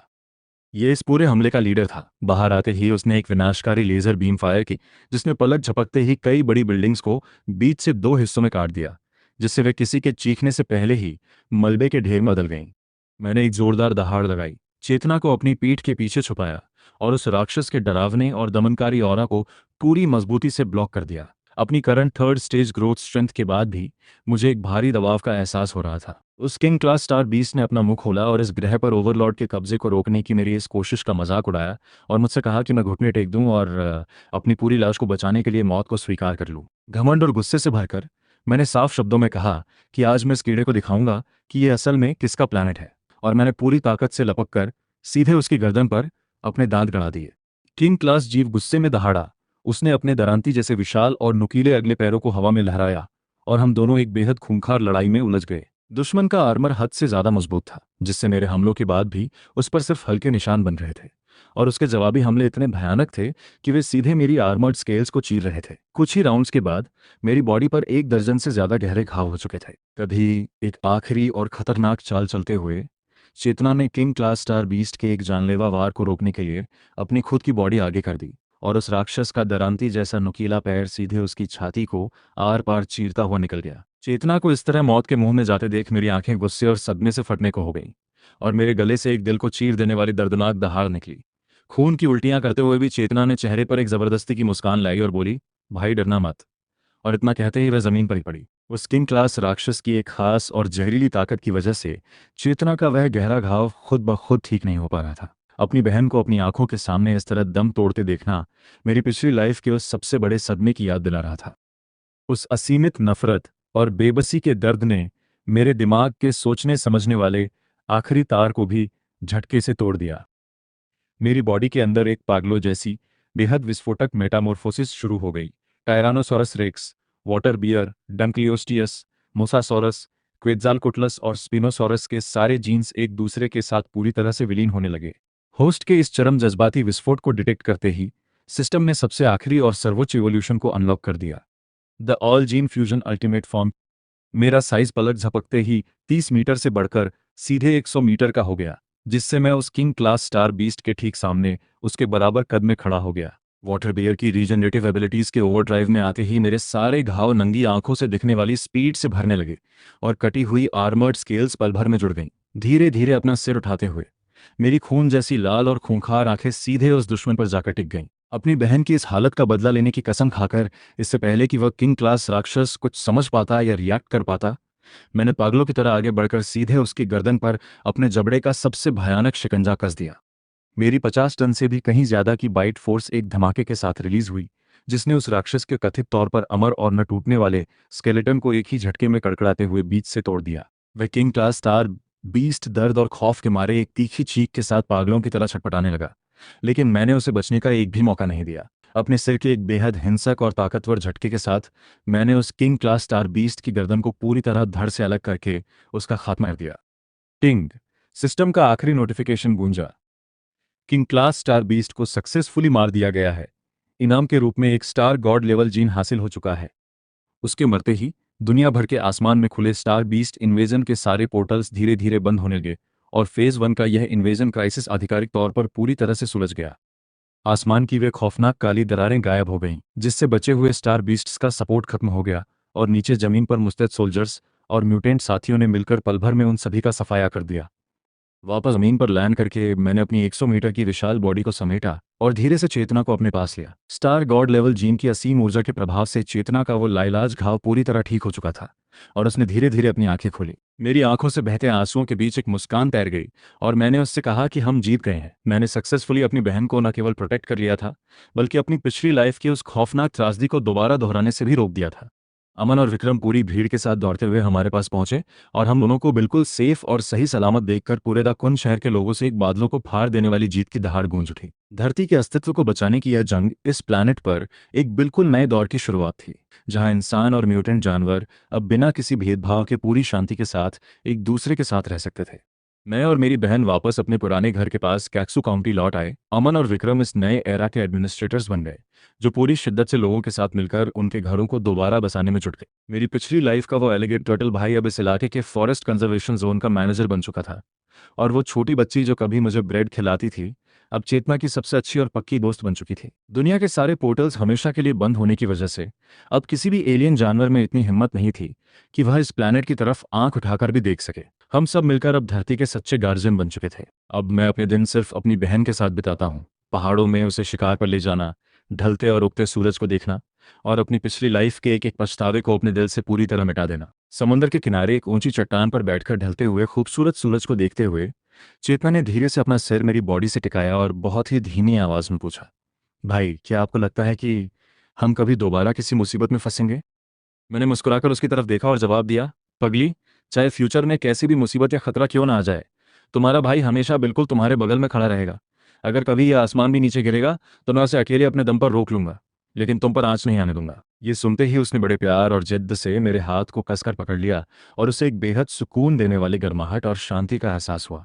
मैंने ठंडी हवा के बीच दूर क्षितिज को देखते हुए सोचा कि कैसे पिछली लाइफ में मैं सिर्फ गटर के गंदे पानी में दुबका रहने वाला एक मामूली एलिगेटर टर्टल था, जो गहरे पछतावे और नफरत के साथ तड़प तड़प कर मर गया था। लेकिन इस लाइफ में मेरा पुनर्जन्म एक टायरानोसॉरस रेक्स के रूप में हुआ, जिसने न केवल अपनी बहन को परफेक्टली प्रोटेक्ट किया बल्कि इस पूरी दुनिया को भी तबाह होने से बचा लिया। मैंने सचमुच एक ऐसी लाइफ जी ली थी जो मेरी सोच और कल्पना से भी कहीं पर थी। जैसे जैसे सूरज समंदर की लहरों के पीछे पूरी तरह छिप गया, हमारी कहानी इस खूबसूरत दुनिया में आगे बढ़ती रही और मैं अपने दिल में अच्छी तरह जानता था कि अब इस लाइफ में कभी कोई पछतावा या अधूरी ख्वाहिश बाकी नहीं रही।